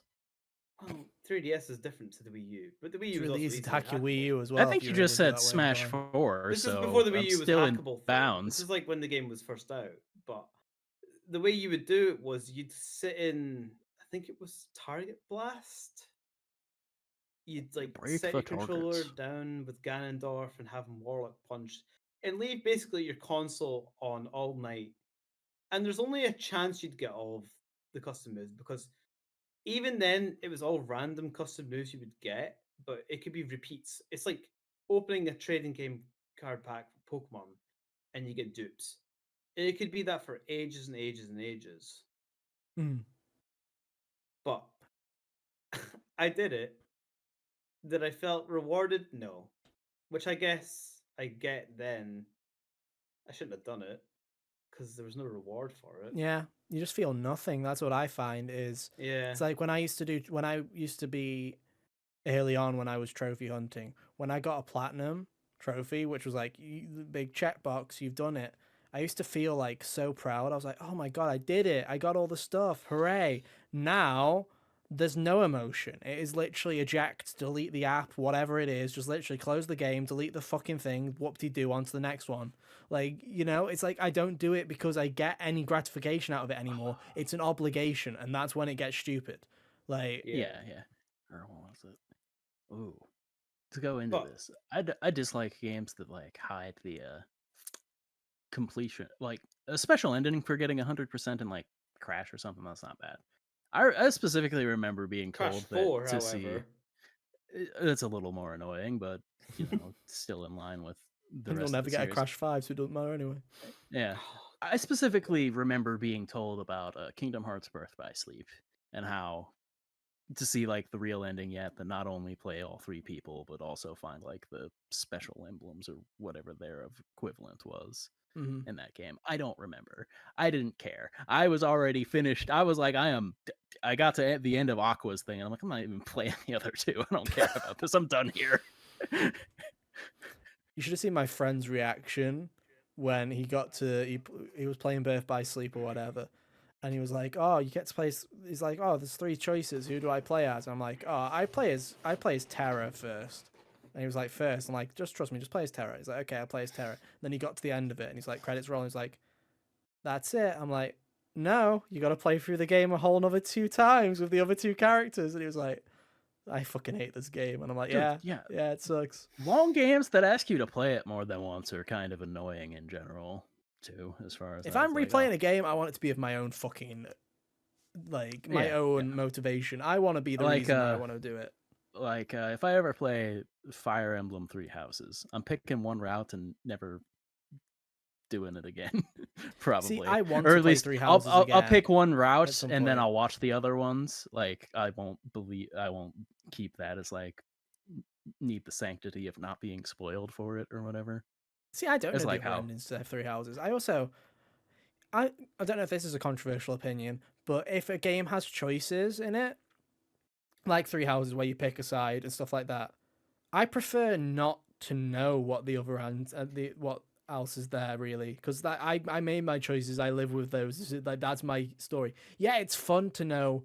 Oh, what's the other endings? How does it play out? But also, I'm like, I made my choices. I don't need to know. If I ever want to go and find those other Three Houses endings out, I'll play the game again if I ever feel like it. But I'm not that inclined. So it kind of depends on how I'm feeling at the time when I beat it and stuff like that. Like I've looked up the other romance scenes in Persona before, for example, or stuff like that. Yeah, I haven't. Yeah, but I haven't. In my head, it's I'm like like, I'll that's get because those on in your another head you're play. gonna play all Yeah, of them. no, I'm like, I'll get to those in another playthrough, and there then I get is to the option, Ethan and could then there's the play same two Persona choices, and I'm just 5. like, I'll just make the I was same gonna say choices Ethan could again. play Persona 5 100 more times. He's never ever romancing Devil Social Link. Yeah, you're right. I will never The romance. Oh yeah, the I will drunk never. the Yeah, drunk reporter. I will never. To be fair, I will never romance any of the adult characters. I'll stand my ground on that. I'll also never romance Coward. Futaba because That's she's fair. your sister. Yeah, but it's like you're playing as a 17-year-old. I'm not gonna go. Oh yeah, you know what? It's time to go hunting for the 30-year-olds, bro. No, that's stupid. I stand my ground, bro. I stand my ground. But also, this is what he's talking That's about. your Is, other controversial point. what? You don't romance the older people in Persona 5. No, that's weird. It's like you're just basically going, yep, I want that person to be a pedo. No, I don't, to be honest. I don't. But you know. What? You telling me I like Kawakami to be a I'm normal not saying it's person? controversial. I'm not saying it's controversial. I agree with you. Yeah, it's just like. There's many weird people. I'm not gonna But call them weird. also, here's the thing: is that mechanic It doesn't in Persona really 5 matter. there? Also, Jack, that mechanic in Persona 5 to me and you is completely different to the weirdos online. Like there's a disparity there, right? Where it's like It's there will also a be people. cultural difference as well, though. Like Yeah, 100%. Japan has like Yeah, 100%. Yeah. their own. But Yeah, anyway, stuff. I never felt like nonsense in it Persona wasn't 5 even aside. Going Yeah. off topic. Off topic. So yeah. Choices in we video were games. 100%ing video games. I think was my initial point. Was that for chumps? I I'm don't sure care that about will it. never come back to bite us in the arse. That bit. Never. DLC is for losers too. God, I should have said it. Do you remember that time when Ethan called Kawakami a paedophile? Do you remember that bit? Let's go. Let's wind that bit back. We'll put that on the HGO 10-year None of anniversary them special. were ever. None of them were ever as weird as the. It's hilarious that none of them are ever as weird as the teacher in 3. It's not even 3? an option. Yeah. It was What like, is it with that game of teachers? I guess in 5 at least you're seeking them out, so it's not as strange.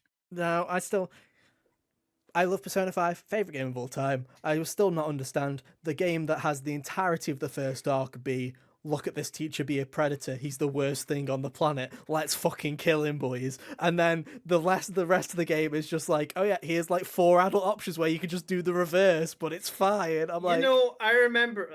God, I don't want to dig deep into it more, but like, I remember my first time playing it without any context, and it was my first Persona game. But that was my exact thoughts when Kawakami was like hitting on Joker, and I was like, yeah, I'm like, hang on, didn't we just do the opposite of this? And it was very like but then it's like, it's nullifying the entire point of the first arc.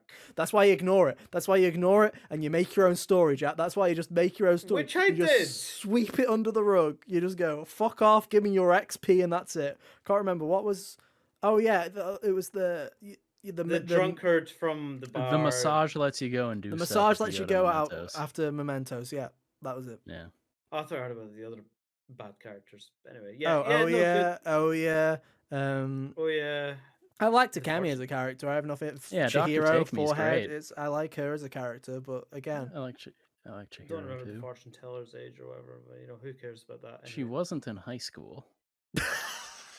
which makes it worse. Anyway, here's my No, I was just making a controversial. point. Yeah. This would all be remedied if they would just put the main characters in college. True, but oh well. But, controversial, yeah. Controversial. So, final controversial take of the year is, maybe the characters should be the same age in Persona and stop doing weird shit with the romance options. Maybe we should do that. Maybe that's fine. That's the one thing, to be fair, Persona 3 did get right, was you can't, like, every romance option is the same age as you or in the year above. Doesn't do the weird fucking Kawakami shit. Yeah. Jobs are good. Kawakami. Maybe Persona 3 is the better game. Maybe I was wrong. Nah. Persona 4 is even better because, as far as I remember, maybe Persona 4 was the better one, dude. Maybe we're wrong. Nah. That game doesn't have a teacher that hits on you, as far as I'm aware. Maybe Persona 4's the best I would one. still take one of those over Chie in every lifetime. True. Fair enough. Anyway, I'm wrapping this up. We're done, Yeah, right? let's We're close this done. out. Let's call it. We're done. We've gone down. off the rails. We've gone off the rails. We've definitely angered. I like the fact that we've gone through so many things in this episode, yet that conversation will be the thing that angers anybody that gets this far. That'll be the thing, is the two Persona fans are like, actually, that'll be it. Oh well. Fuck you. If we didn't scare you off with the fandom thing earlier, then double fuck you. Like, get in the bin. This is why fandoms are toxic. Quick, ice the cake, say that the harem route is weird. The harem, perfect. I agree with It that. is. The harem route is even weirder. Anyway, it's been fun having you back on, Jack. Yeah, it's been a pleasure. Welcome on anytime. Come back when there's no video games, so you don't have to worry about doing homework anyway. You're good. Yeah, games are over. Games are over. They've been cancelled. Just like us after this podcast. Next week, who knows what we're doing next week? We're in the graveyard still, really. We're waiting for I'll Hellblade figure it 2. out. We're in that Hellblade Maybe 2 Kyle waiting won't room. show up again. Maybe I'll be here again. Who knows? I'm It's sure. all a mystery. I hope Kyle shows up. It's his topic next week. It is his topic next week, so it's his job. You better go on that. But yeah, I'm going to wrap this up. Didn't expect this to go as long as it did, so we'll leave it there. Thank you ever so much for listening and watching this week, guys. We'll be back same time, same place next week for more. But yeah, until then, have an awesome week. And yeah, we'll see you next time. Bye. Bye.